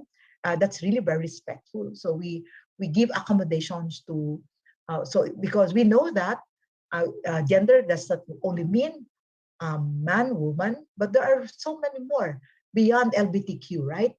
Or civil status, it may impact on the participation of the teacher later. The number and ages of children, ability, interest, difficulty, disability, ethnicity, religion, work assignment. So what are the work assignments? So learning area. What about the other assignments given by the school head, or assignments given to program supervisors, given to district supervisors, given to school heads? in addition to be a school lead, in addition to performing the work of PSDS or BPS, what are the other programs that are handled by these people? So, and distance of school from residence, in case it's F to F, and the means of transportation, presence and strength of interconnectivity at residence, and in school in other relevant personal, family, and work-related circumstances. I remember one school that at SERG Pilot School, at the outset, we were looking at teachers. Why are you in one house? One of the teachers' house is the only house among the 7 teachers connected to the internet. So they would go to the house of the teacher. And we're, are you okay? Would that be safe? And so those are the questions that we would always ask. And school, so here we also consider all these circumstances as basis for policy review or formulation and planning, designing and conducting or managing professional development programs across governance levels. So I'm not here only for talking about that LDS in the school for TPD, but LDS across governance levels. Okay. Now, other standards integrated in needs assessment. We have also to include needs assessment on the KSAs of teachers or school leaders on promoting and addressing institutional sensitivity and responsiveness to the nature, situation, particular difficulty or disadvantaged situation, ethnicity, disabilities, and realities of diverse learners, the girls and boys. So we will also look at the needs of these leaders, the needs of the teachers, on how to promote GED-C for the learners. And how will they be able to also provide accommodations for the girls, for the boys, especially who are in disadvantaged situation. Okay. And we identify unique learning needs of teachers and school leaders. And of course, always for the planning as basis for designing and conducting or managing learning and development interventions. And when we conduct needs assessment, when we prepare our LDNA plan, when we prepare the LDNA report, even the tool for gathering the data that I have enumerated earlier, we utilize inclusive and gender bias-free language. Yeah. Now let me go to planning now. Okay, this a little bit heavy. I know it's heavy. I hope there's you will not really have indigestion because there are so many standards that are embedded in each of the subsystems. But since we cannot expect anyone to memorize everything, I already sent the PowerPoint presentation, and Sir JD also has the KSAs, a copy of the tool, where we also kind of unpack the standards into KSAs. So every standard that I am presenting to you also has a KSA component. So cognitive, psychomotor, and affective component of every standard embedded or integrated in each of the subsystem. Sir JD has a copy already of that particular tool. So, but I'm not in this particular session. I decided not to include anymore the KSA because it will be too much for everyone to really digest. And in fact, I'm not very sure of whether this is okay or not. But I hope that since all of us have the concept of what gender is, what about disability principles, and having a frame of mind of an inclusion frame, then we already somehow would be able to understand and embrace readily all the standards integrated in the LDS. So let me proceed, please. So in planning, therefore, so when we plan, we use the data so that whatever is the planned intervention, then that is context responsive. So if the teachers cannot come to school for a limited F2F, then virtual is an option. Virtual attendance is an option. So what can be done so that no one is going to be left behind? Now, and next standard is equal access. Whether they are teachers, they are leaders, to learning development opportunities, and naturally resources and benefits. And next one is provision of required resources and planning for the elimination of gender-based discrimination with respect to women's access, other teachers, and school leaders' context-related considerations. In other words, if I were a young mother and I have a very young baby, and something should be done so that I would be able to attend, because a learning development intervention is going on, is planned or going on, and I am not able to attend. Now, then that means I am left behind. If most especially so, if the learning development intervention is responsive to my identified learning need, whether it is unique or common to others. So those kind of things would be considered in this regard. So context of the teacher really is considered in provision of resources. So like as principal was when I talked with the principal, and the principal said that the SERG communication allowance is given to the other teachers for them to be able to attend the meetings of the PMT and the PDCs because they cannot go to school. So there are people who are doing F2F and others are attending online. So these are some accommodations. So no one is excluded from any learning and development interventions, or even from the activities of the PMT and the PDCs. Because the work of the PMT and the work of the PDC is actually a learning and development intervention. Diba, Sir Dave? So you also enhance your KSAs on how LDS is being implemented. So in itself, PMTs and PDCs, PDC members are also going through learning and development interventions with Sir JD as your mentor, as your coach, as your TA.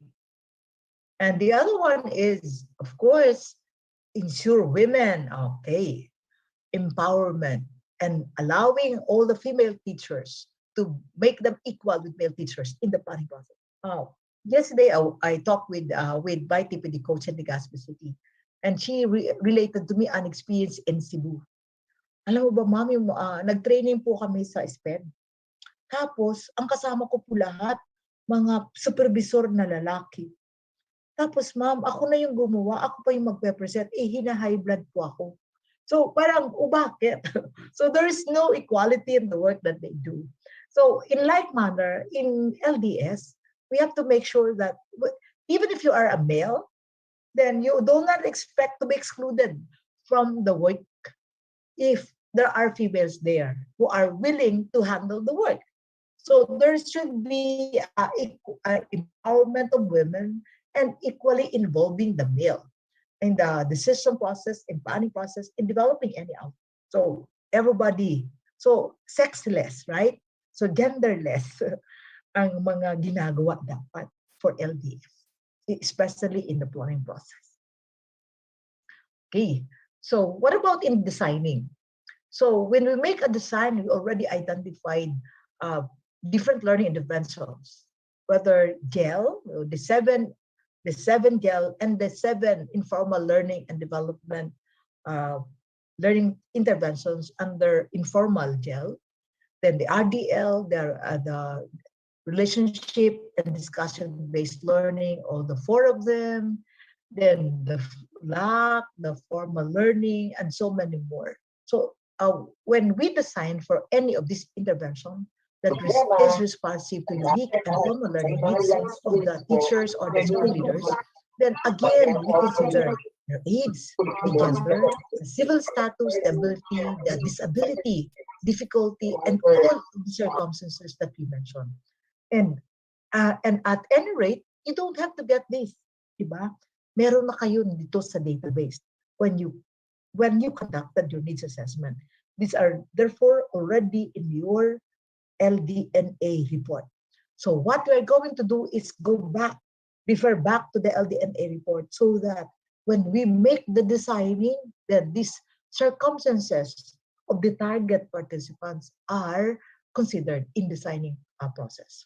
So when we do that, we will ensure equal access of female and male educators, teachers to context-responsive learning and development opportunities, and of course, resources and benefits. So what happens will be, we ensure inclusive and active access and participation through the provision of reasonable accommodation for those with difficulties or disabilities, like learning platform or equipment or elimination of.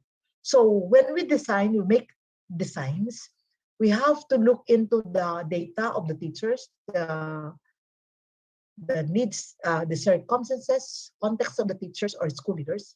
And so we will be able to identify what can be their constraints, what could be their barriers, what could be the forms of difficulty or disability in their participation in the learning and development interventions that we plan for them.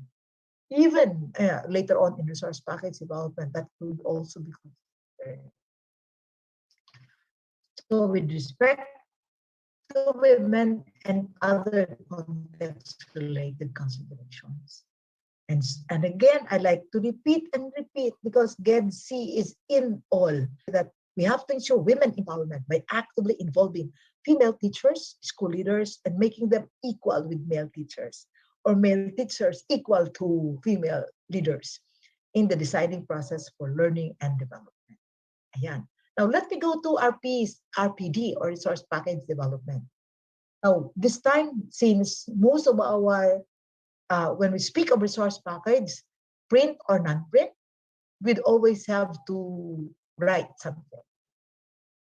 So let's consider adherence to gender sensitivity, equality, equity, and of course, non-violence against women and children, and uses gender-fair language. So you may want to refer back to DO 32 for this purpose. So it is the policy along this line is expounded in that DepED order.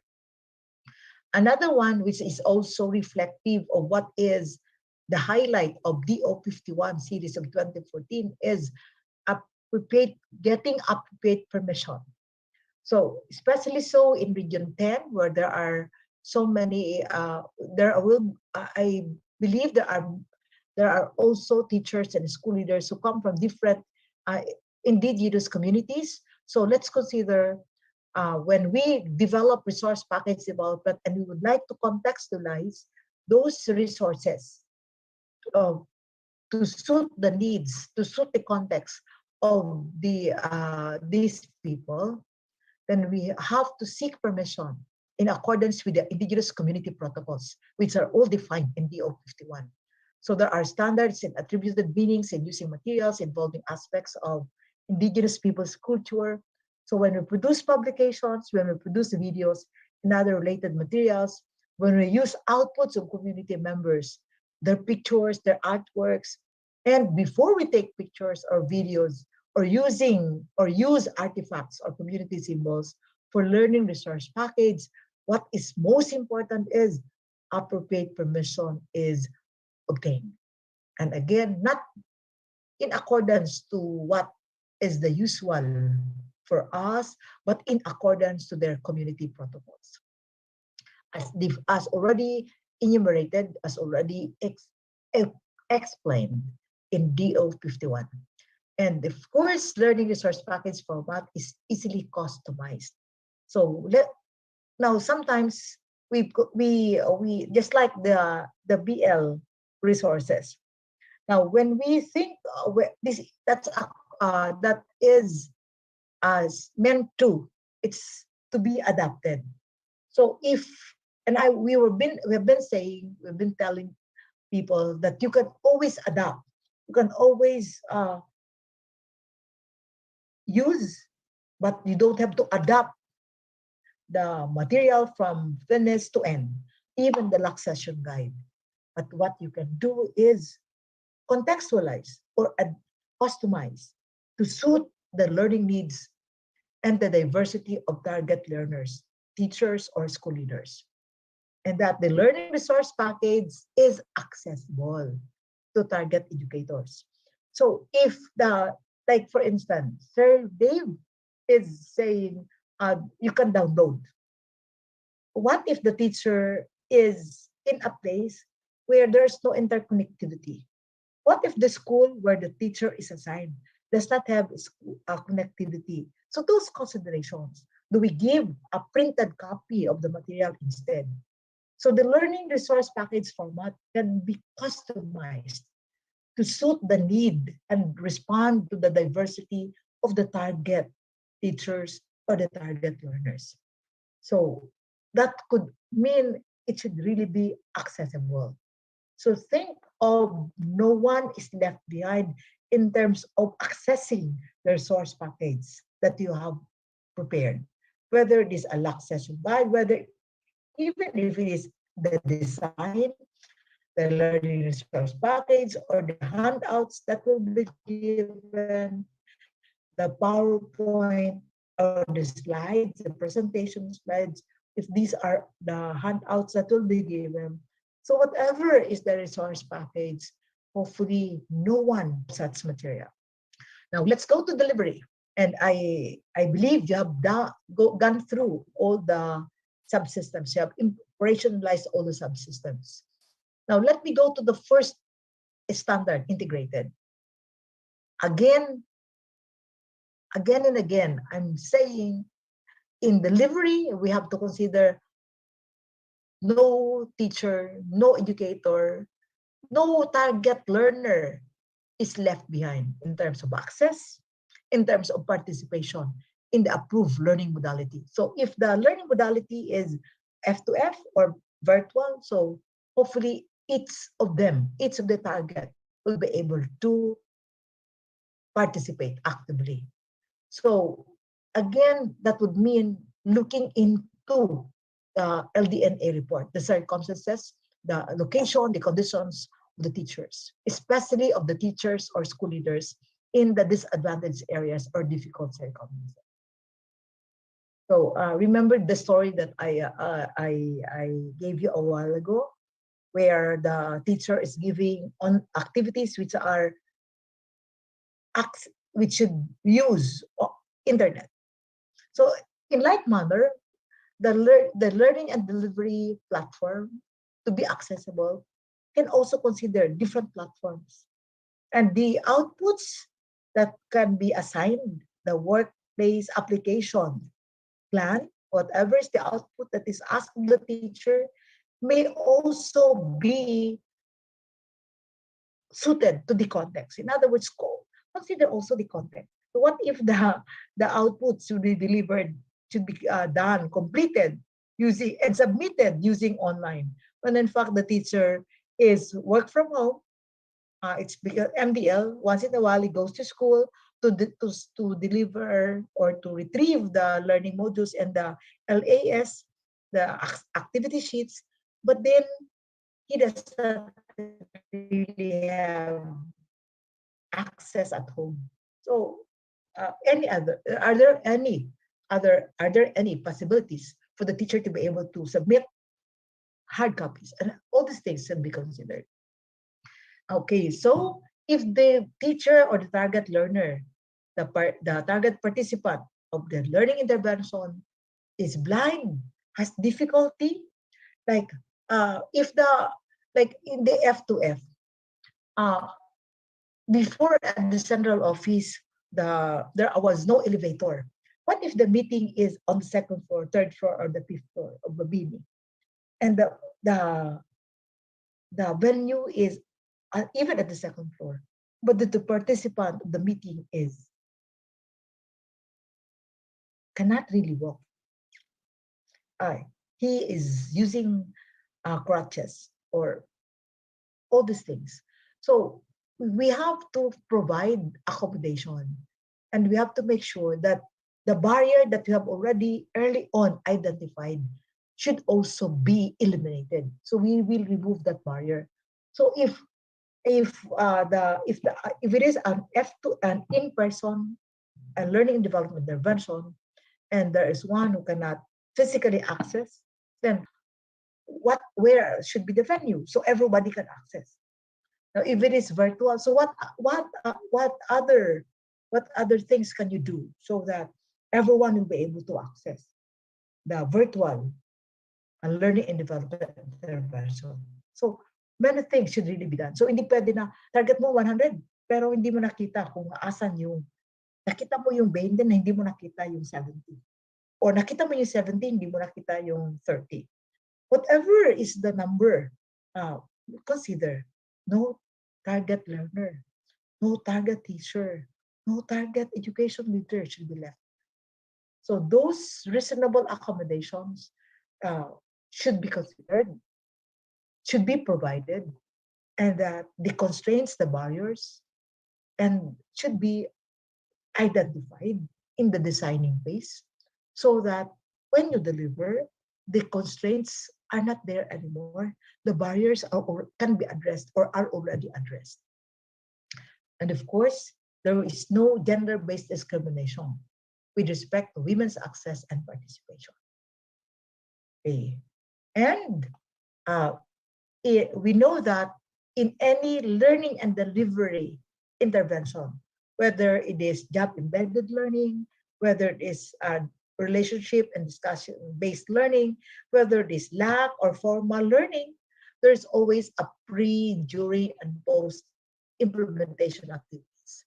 So hopefully the PMTs are composed of men and women, the PDCs composed of men and women, or the learning and development in charge.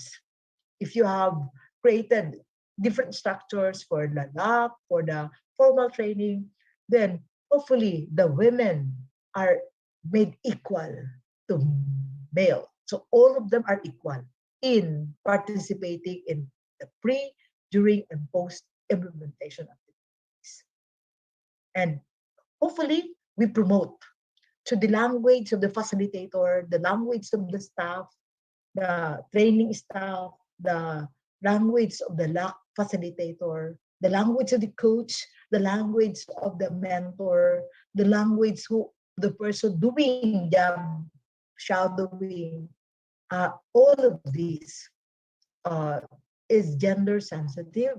Now, it's promoting equality, equity, it's promoting child protection, it's non-violent against women and children. And so we say that those people are using gender fair language. So when you talk of this, please refer back to DO40 and DO32, 2017, DO40 series of 2012, and DO30 series of 2017.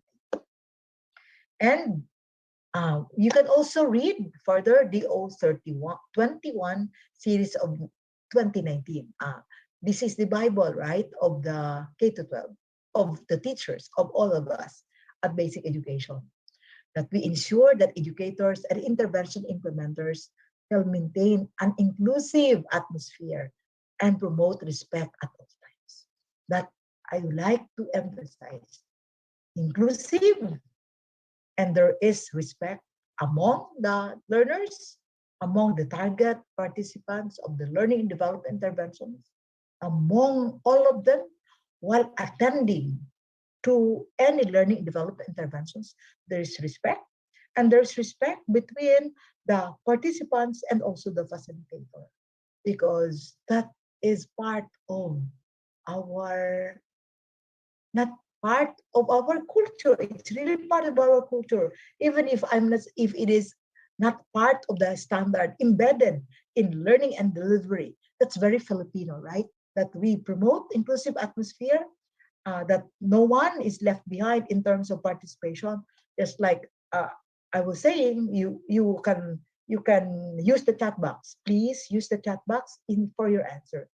I cannot say I'm using now the whiteboard because I don't know whether everybody has access to whiteboard. Everybody can use whiteboard. I cannot do that to you because I don't know. So I hope that implementers will really promote that inclusive learning environment, that everyone will be able to actively participate. Now, I remember in NEA training programs before, but I was the director of the academy. Every time I handle a session, F2F session before, if one is not attending, I would go to the participant. I would say, "Sir, kumusta ka na po? Are you okay? Would you like to join this group?" Because I don't want anyone to be left behind in actively participating in the training program. So, but then, binubulong ko lang yun. Now, promote respect at all times, right? Hindi naman pwede isigaw, "Hoy, anong ginagawa mo dyan? Bakit hindi ka sumasali doon sa group mo?" Hindi naman pwedeng ganun, di ba? Because that will embarrass the participant. So, respect for inclusive. Although you like an inclusive atmosphere, respect should be there at all times. I like to repeat, among the participants, please, let's make sure that all participants respect each other and that the participants respect the facilitator and the training management staff and the training management staff and the facilitator or the resource person or the coach or the mentor also respect the coachee, the mentor, or the learning and development participants. So there's we promote mutual respect. I think that's part of the inclusion thing, right? No one is high enough in terms of position not to respect anyone. Everybody deserves respect, right? So even outside learning and development interventions, activities, everybody deserves respect. Everybody has dignity, is a human being, and every human being deserves to be respected. Whatever is the position item, whatever is the career stage the teacher is in, whatever is the length or the tenure of service of the target participant, every one of them deserves respect. Even the facilitator who says, "I know everything," who believes I know everything, deserve to be asked, to be requested, respect other people's opinions as well, other ideas as well in the learning and development interventions. Okay, so ayan, that's for delivery. And now we go to Kwame. And we are on the last few slides. Now in Kwame, let's make sure that the gender equality, disability, and social inclusion principles that I have enumerated early on are implemented in learning and development system. So PDCs and the MMEs, those in charge of monitoring and evaluation, please make sure that you do not only look at the output of every subsystem, but please also make sure to check whether those standards that I mentioned are observed in each of the subsystems. Otherwise, those people who do not more likely, we cannot promote also gender equality and disability and social inclusion. Inclusive education is our main principle, right? If we don't integrate these in LDS for school leaders, for teachers, then it will be very difficult also to promote inclusive education for the learners because we don't even adhere, we don't even respect those standards. We don't practice those standards, so we cannot give what we don't have. So if we are practicing all these standards in the systems that we have at your governance level, then it will be easy for us to promote GED-C for learners. So we will also say later on, not just say, but practice, really practice what inclusive education is all about, that no child is left behind. And of course, paalala lang po, women and men, again, shall be given equal opportunity to participate in the management and decision-making for Kwame in the implementation of learning and development system. See, if we cannot really make equal number of participants of the Kwame team, because really there are more teachers who are female than male, or right? So there are more personnel who are female than male, then it's okay, as long as each gender is represented, or that it is represented. If that is the case, so kung may babae, lalaki lang, but there are also instances where other gender should also be participant, especially if the content pertains to gender, right? So they should have a voice. So they should also have a voice in the Kwame. So in implementing each of the subsystems. So not just being a member, not in name, but in making really decision making, in doing all the activities of the Kwame and preparing the report as well, of the Kwame report. So ladies and gentlemen, with all the standards that I have discussed with you, in a nutshell, it's 11:30. I like to also listen to you. If you have any question, or if you have your ideas on how you are going to, I like to know, how will you commit? What will you commit to do to enhance GED-C in learning and development system? You may please use the chat box to answer the question. Before I end my session, let me listen to you. So what will you commit so that you will be able to strengthen GED-C in learning and development system? Whether the system right now is only for DepED, or whether later on you are going to adopt the system for other school leaders, for the school heads and for the supervisors as well. So what do you, or whatever is your idea, and how you will enhance GED-C in professional development programs. Anyone? Uy, mayroon ditong chat. Tingnan nga natin. Si Ma'am. Si Ma'am Rebecca. Mayroon pa pala dito si Ma'am Didinagdag. To make inclusive education a reality, all teachers must be able to support all learners. Nga po. Para walang naiwan rin na bata, regardless of religion, regardless of ethnicity, regardless of disability or ability of interest. Tama po. Okay, so thank you, Ma'am Rebecca, for that idea. So anyone? So what can you commit? TPD coaches and LND focals. So Sir Antolo, Chief Raymond, Ma'am Rebecca. So what can we commit to be able to strengthen GED-C in LDF? Promise lang. Bahala ni si Sir mag-encourage sa inyo to make good your promise, that you make good your promise. Kasi pag promise, dream lang, di ba? Pag promise, walang action, dream lang. Pero pag may action, reality yan. Right? So, sige po, I'll wait for your responses in the chat box. Ma'am Perry, would you like to say something? Ma'am Perry? Yes, ma'am. Go. Yes po, go ahead. Go ahead. Nice to see you. Yes, ma'am. Actually, I just changed my gadget because something is wrong with my other gadget. That's why I just checked with my laptop if I am still visible.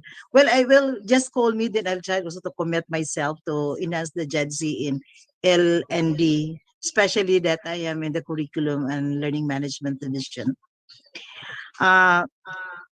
Inclusive education is just for personal lang. It's already being a part of the system, and I think with that being, like for example the iPad, we already implemented that one in all divisions.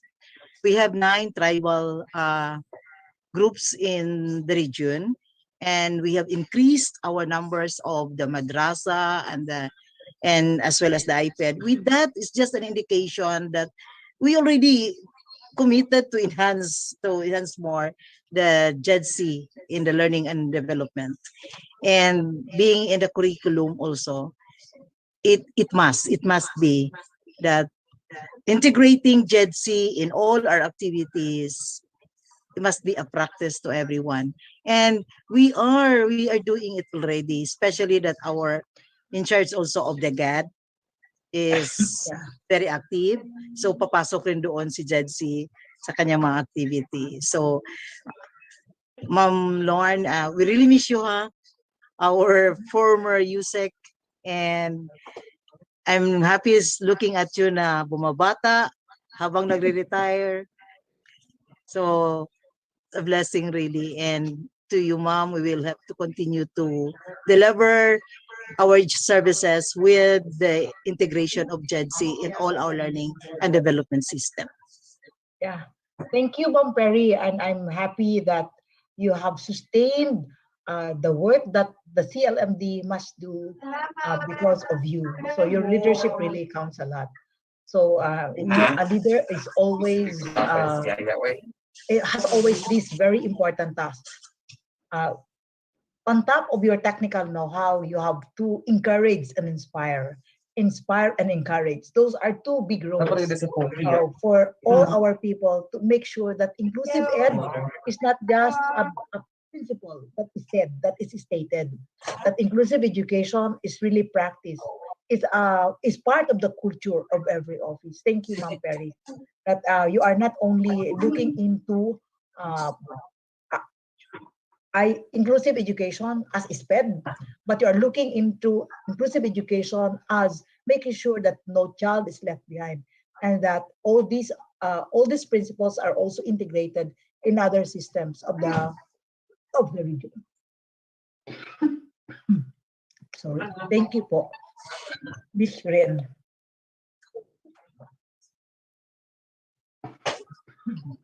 Ayan.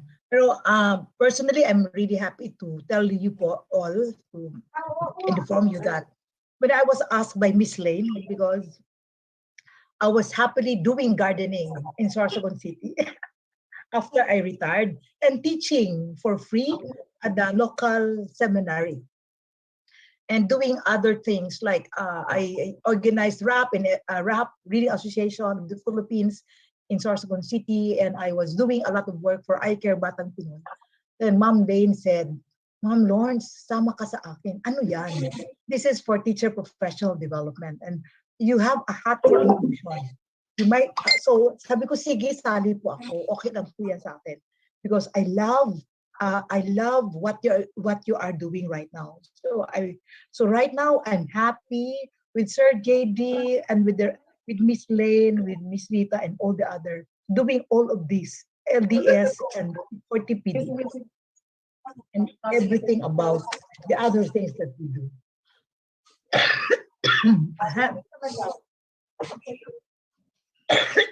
So anyone else? Naubo ako.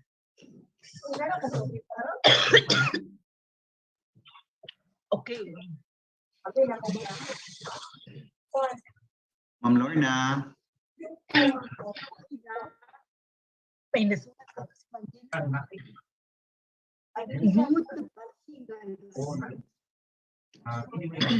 equal must be done.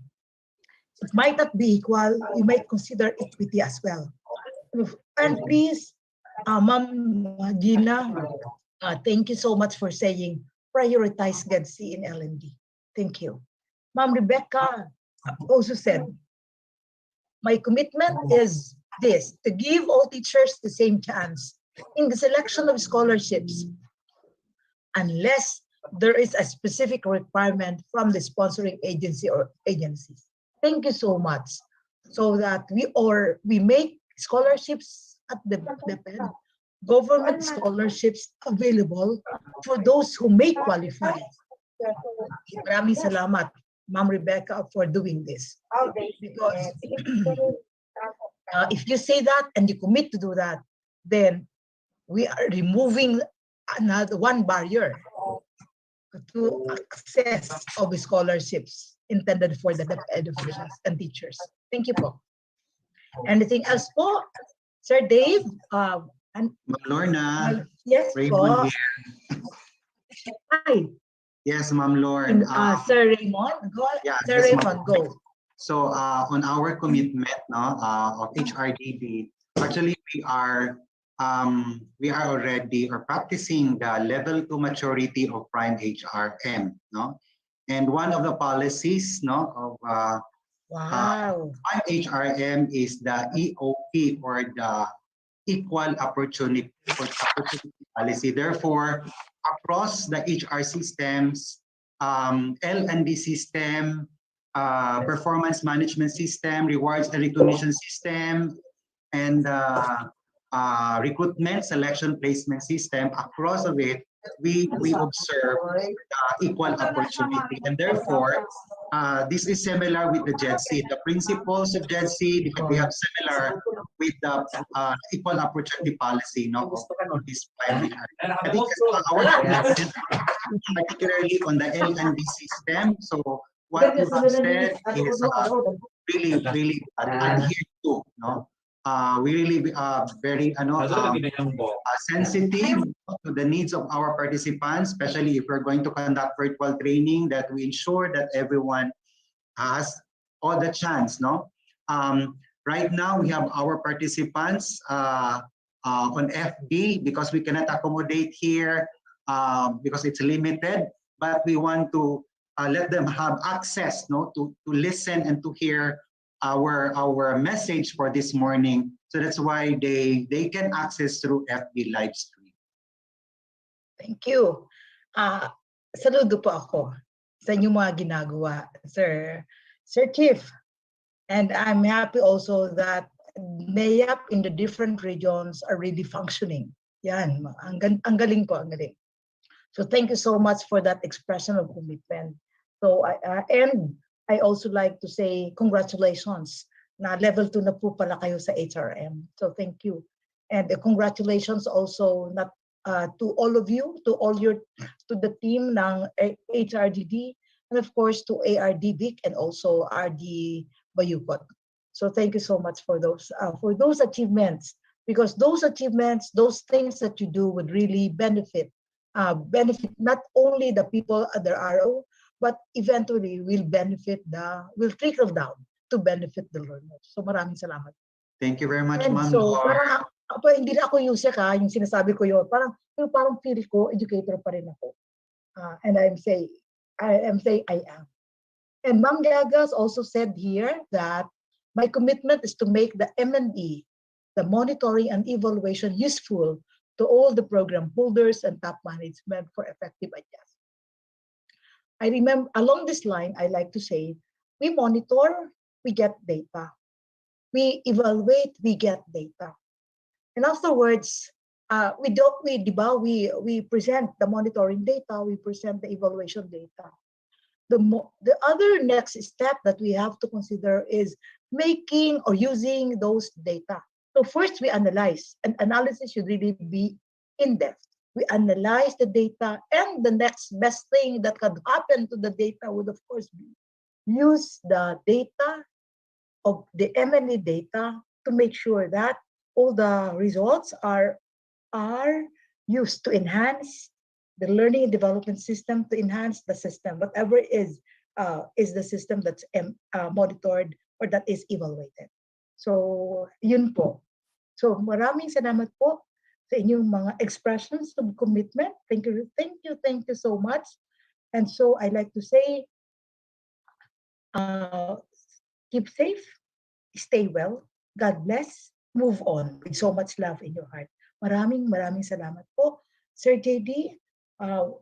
Regards po to Sir Art, to all your SDSS and other DepEd officials and all of you.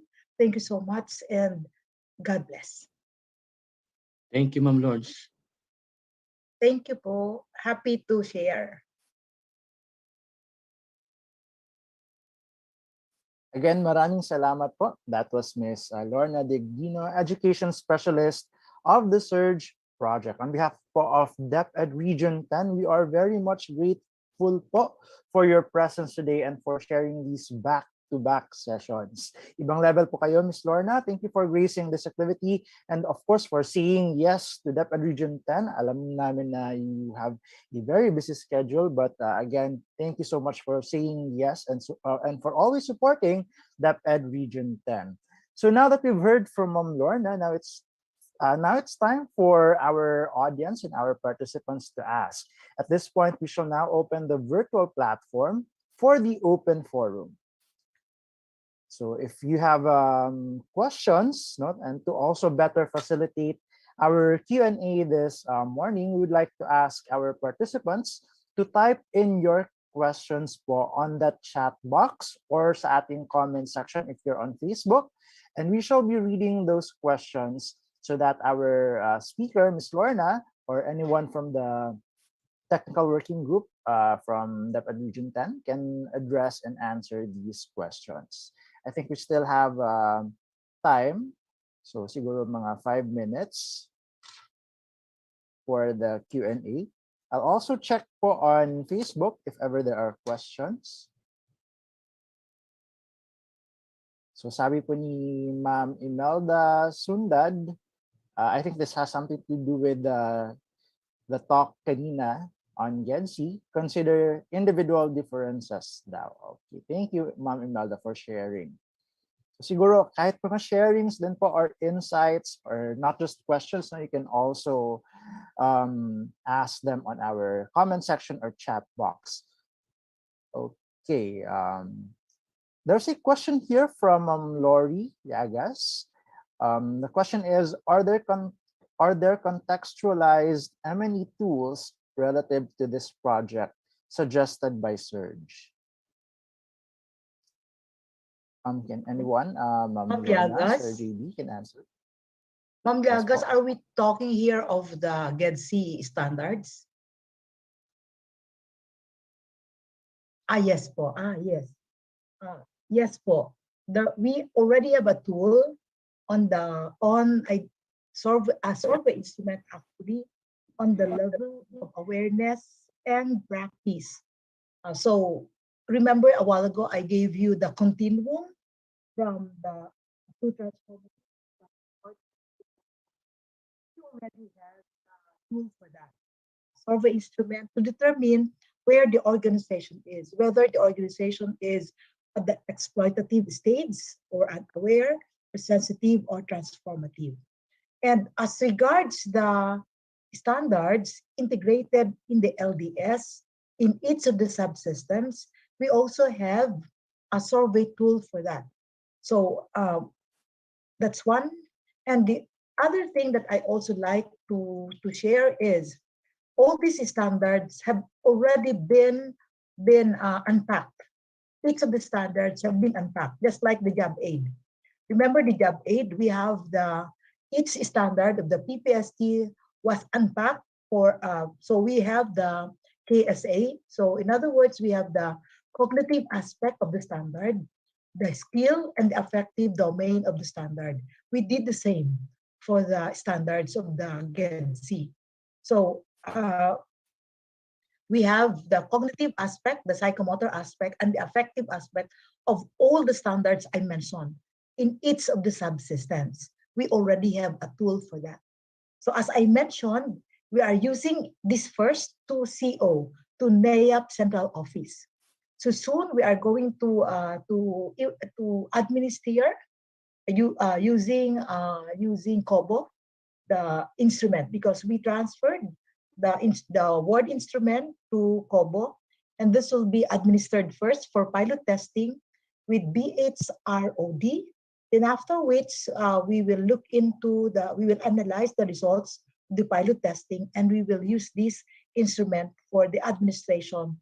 So we will also, the NAIAP Central Office is also very willing to identify their level of awareness and practice along GED-C, and also to identify their adherence to the GED-C standards in each of the subsystems. So for the organization's enhancement. So thank you for raising that. Okay, thank you, Ma'am Lorna, for answering that question. Before we go to Ma'am Perry, no, who's raising her hand, I'd like to share this commitment then from kanina, from Ma'am Imelda, where was that? From Ma'am Ivy Rekina. She said that yung commitment niya is to acknowledge the unique talents of boys and girls, thereby giving equal opportunity to all. Thank you so much, Ma'am Ivy, for sharing that commitment. Now, I think Ma'am Perry has a question. She has raised her hand. Kanina po, Ma'am Perry. Yes, Sir Dave. I will talking about this thing. I'm looking at the two documents now. The sample weekly plan for the limited face-to-face, which is a pilot implementation, started last Monday and will end by the end of the second quarter. And I was also looking at the lesson planning from the guy, one of your kit, guide for facility blended learning. So I'm happy with this, though we need to align this one. But I'm just asking from SERG if we disseminated already this material to our pilot schools, so that if not, I'll be the one to do it for them. Sir JD, would you like to answer that? Because in the divisions I am assigned, all the SERG pilot schools have already used this, and in fact they already conducted. So Legazpi City has conducted the LAC sessions for the BL and also for creating safe and healthy environment. And Legazpi City also has procured for the printing of the materials for the distribution to non-SERG schools, because they also have a plan to conduct LAC session for all the teachers on the same materials, same with Sorsogon City. So Sir JD, I think, has the answer for Region 10. Sir JD, please. Yes, for Region 10, Ma'am Perry, for the pilot schools in Bukidnon, the 6 pilot schools, Ma'am Joy has already disseminated this one. No, I don't know for Sir Dave. Know more about the for the Lanao and for Lanao and El Salvador. Wala pa, ma'am. For our pilot schools sa ma'am, sa mga face-to-face, wala pa siya. Okay, because what we are implementing is a blended one. And I think your material is a very good material. Anyway, though they don't have the same format of the lesson planning, but this is a very good reference material also for them. Anyway, they're not being boxed on how they're going to make the lesson plan. So I just like to be clarified so that I can also assist SERG to disseminate this one while we're still on the 3rd day of the pilot implementation. Yes, Ma'am Perry, we'll be happy about that, ma'am. If you can share that to Lanao, no? Lanao and El Salvador. And El Salvador, ma'am. Yes, ma'am. Thank you, ma'am. Okay, so I'll just provide them the soft copy for the meantime, and we'll try to see if we can have also. Do we have more copies with it? Ito lang ang sample copy we have from the regional office kasi may one set ako dito. Ma'am Perry, we only received 3 sets from SERG. We received this, I think that was August. And yeah, it's limited. We only have 3 sets of these resource packages. So we will print more with the link given to us from SERG. But if there's enough copy from SERG office, anyway, we'll only have for Lanao we have only 5 classes, 6 ba to? Then 1 in El Salvador. Can we also provide them even the hard copy? Kasi kung ilan yung i-print, ano lang talaga ito, ang size sa baani is customized. It's not I think long more than for taas gid sa long. So if we can lang.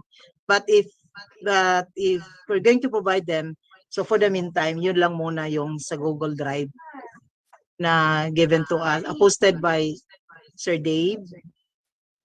Yun lang sa ibigay namin. Pero kung meron kayong hard copy, we'll be happy with that.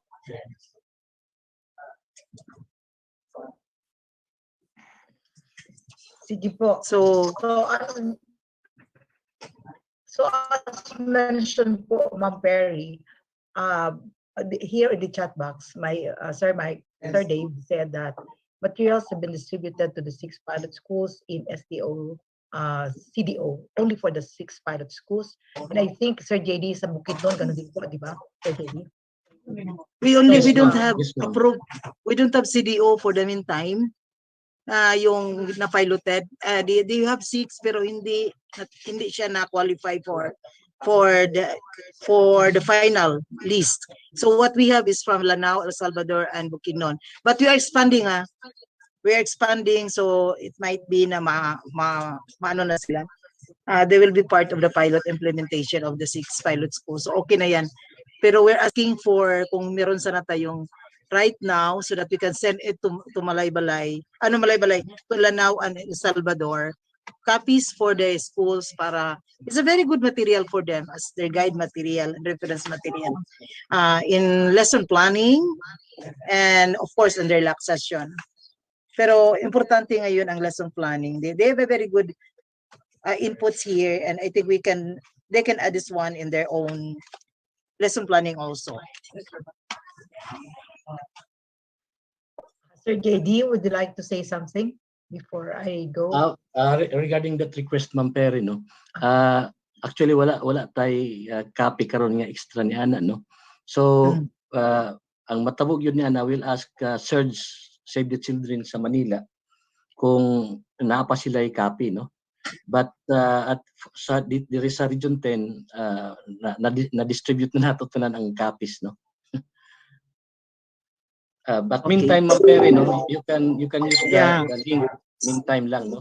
Of course, I will ask Save the Children Manila if they have extra copies for that one, ma'am.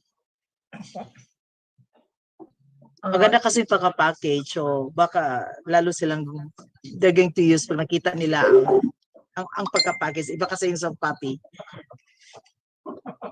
So, Ma'am Perry. Yes, ma'am. Yes, ma'am. Siguro maganda nga talaga ang material, right? It's really very beautiful. And so siguro you may want to touch base with the SDSS especially of those schools where the pilot will be for phase 1 and also for the intended expansion, especially. So I say like what I told you earlier, Legazpi City procured for the printing and the distribution of the SERG materials for the BL and the creating safe and their environment.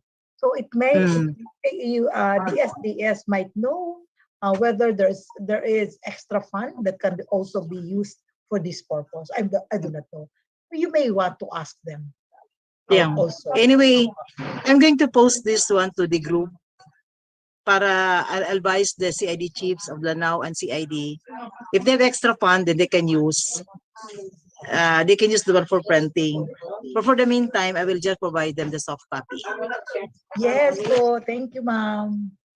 Thank you so much, po. That will really help. That will really help in the delivery of the pilot for facing. So we could face in really, and schooling will continue, and that will really mean making use of all these materials. Kasi sayang, ang dami po, maganda po. Para sa akin po, ang ganda ng material. Not because I'm with the SERG, pero maganda po talaga. Very teacher friendly. It's really a DIY. So teachers can even learn. But of course, LAC sessions will help.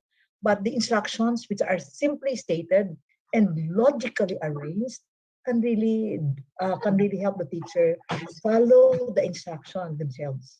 So DIY talaga siya. Pwede.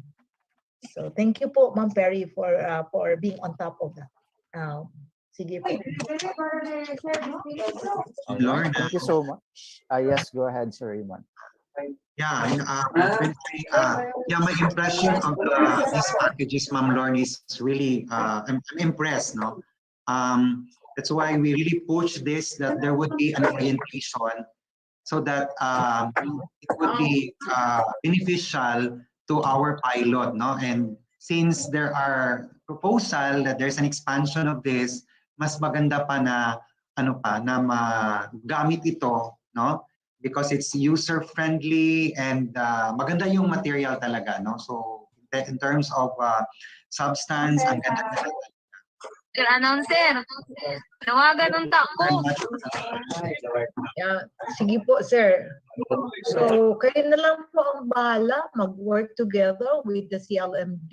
So, you'll be able, so if there are LAC sessions that will be conducted, and if the other resource materials will be developed based on the LAC session guides, like slides and all of these that will be used in the LAC session. So, kayo na lang po ang bahala. I think I don't have to do that. I don't have to do the details, give you the details, because Sir JD is there and the TPD coaches and LD focals are there. And you are there, Sir Chief. Okay, wala na po. All right. Thank you, Ma'am Lorna, for answering those questions, as well as Sir JD. No, thank you for answering those questions. And for those who still have questions, po, keep them posted on our chat box or comment section, po, so that we will also get to know the common concerns from the field and from our participants. Don't worry, po, we'll try to anyway. Our session for today is recorded, and all the comments are actually saved in naman on Facebook. So at least we can get on those and touch base with you if ever we see relevant na mga and significant na mga comments or concerns or even questions. Okay, so it has been a very productive and learning filled day today, but unfortunately we need to finally say goodbye and end the activity. So to formally close this virtual activity, let us now welcome on our virtual platform the CLMD Chief of DepED Region 10, Ms. Mala Epra Magnaog, for her closing remarks. Perry. Yes, Sir Dave. Thank you. So once again, my greetings to each and everyone, and most especially to our regional director, Dr. Art Bayoko, our ARD Vic De Gracia, and I miss so much our ever smart and dynamic Undersecretary in Curriculum Instruction, Dr. Lorna Didino. Ma'am, miss namin kayo. Sana you can visit here in Cagayan de Oro City. We will. And of course, we will. Yeah.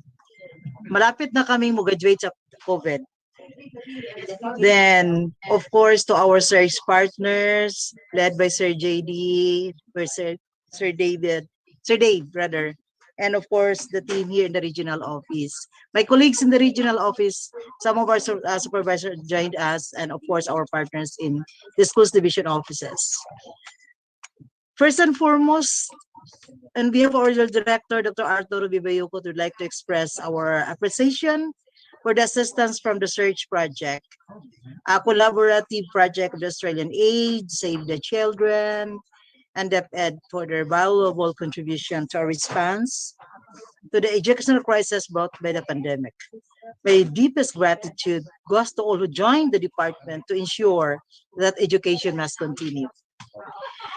We know that the pandemic brought us a new world of teaching and learning process, and that is remote learning, wherein the families and educators are doing their best to assist our learners.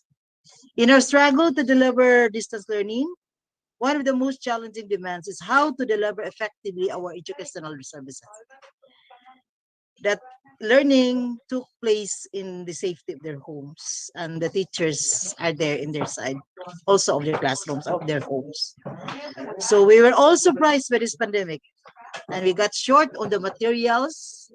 I'd like to emphasize, we got short on the materials and intervention to deliver in a distant way. So we are so grateful for the for the project from SERG, because this is one of the answers to our needs.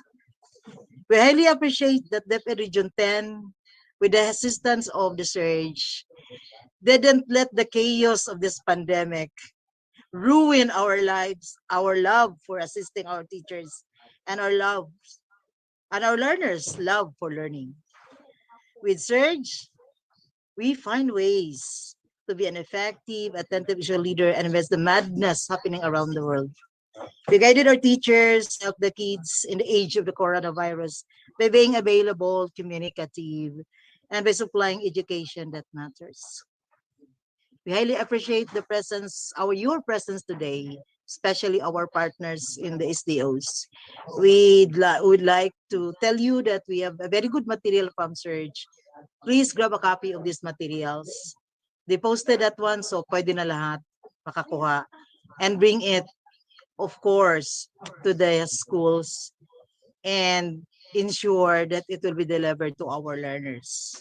I'll try my best today that I can share that one to the pilot schools because they are the one having now the blended technology in the delivery of distance learning delivery mode. We hope that this engagement will bring more meaningful results and that will always answer the needs of the time. Once again, thank you very much for the assistance, and I hope this is not the last, but we have still more engagement with the Save the Children, with Australian Aid, and of course, we hope that is to continue to be connected with Ma'am Dino rather, for we know that he has a lot of things that she can share to us. Thank you once again and stay safe, everyone. Back to you, Mr. Michael Dave Tan. And that was our CLMD Chief for DepED Region 10, Dr. Mala Epra B. Magnao. Thank you so much, Ma'am Perry. On behalf of the Department of Education Region 10, headed by RD Art Bayokot and ARD Vic de Gracia, maraming salamat po for joining us this morning. Before we end, let me just share with you again my screen because I wanted to show everyone po ang ating resource packages. So there you have it. There you go. So those are actually our resource packages, no? Which are actually given to us by the SERG project. So there are different types of booklets, different na mga topics. We have understanding blended learning, face-to-face and modular, and so on and so forth. No? So it's all there. So if you want to have a copy, a soft copy of these, please just click on the link or type in the link on your web browser. That's bit.ly/surge-resources. So don't miss the chance po to download those very awesome and helpful na mga resource packages, which will be very beneficial for our teachers and learners, especially now in the new normal. And as we also go into transition with the blended learning strategy or modality. So again, download nyo na po because sayang po rin naman na we don't get to maximize these very helpful na mga learning resources for our teachers. So again, download nyo na po yan. The link is posted on our or is flashed on your screen. So that's it po. So again, special thanks po to our SERG team for this activity today, especially to our invited speakers, Ms. Lorna, Ms. Lane, and our technical advisor and education specialist for Region 10, Sir JD Discar. Maraming salamat mga ma'am and sir. To the technical working group headed by Sir Raymond Antolo and our ICT support team with Sir Ralph Mabulay. Thank you kaayo, sir, for helping us with the ICT and technicalities. To all our participants and viewers on Facebook Live, daghan kaayong salamat. Keep safe and healthy po kayo lagi and have a happy lunch. Let me leave you today with a quote from Mahatma Gandhi. Live as you were to die tomorrow. Learn as you were to live forever. This has been your host, Dave Tan. Maayong udto sa tanan and advance Merry Christmas. Bye! Merry Christmas po. Advance Merry Christmas. Thank you.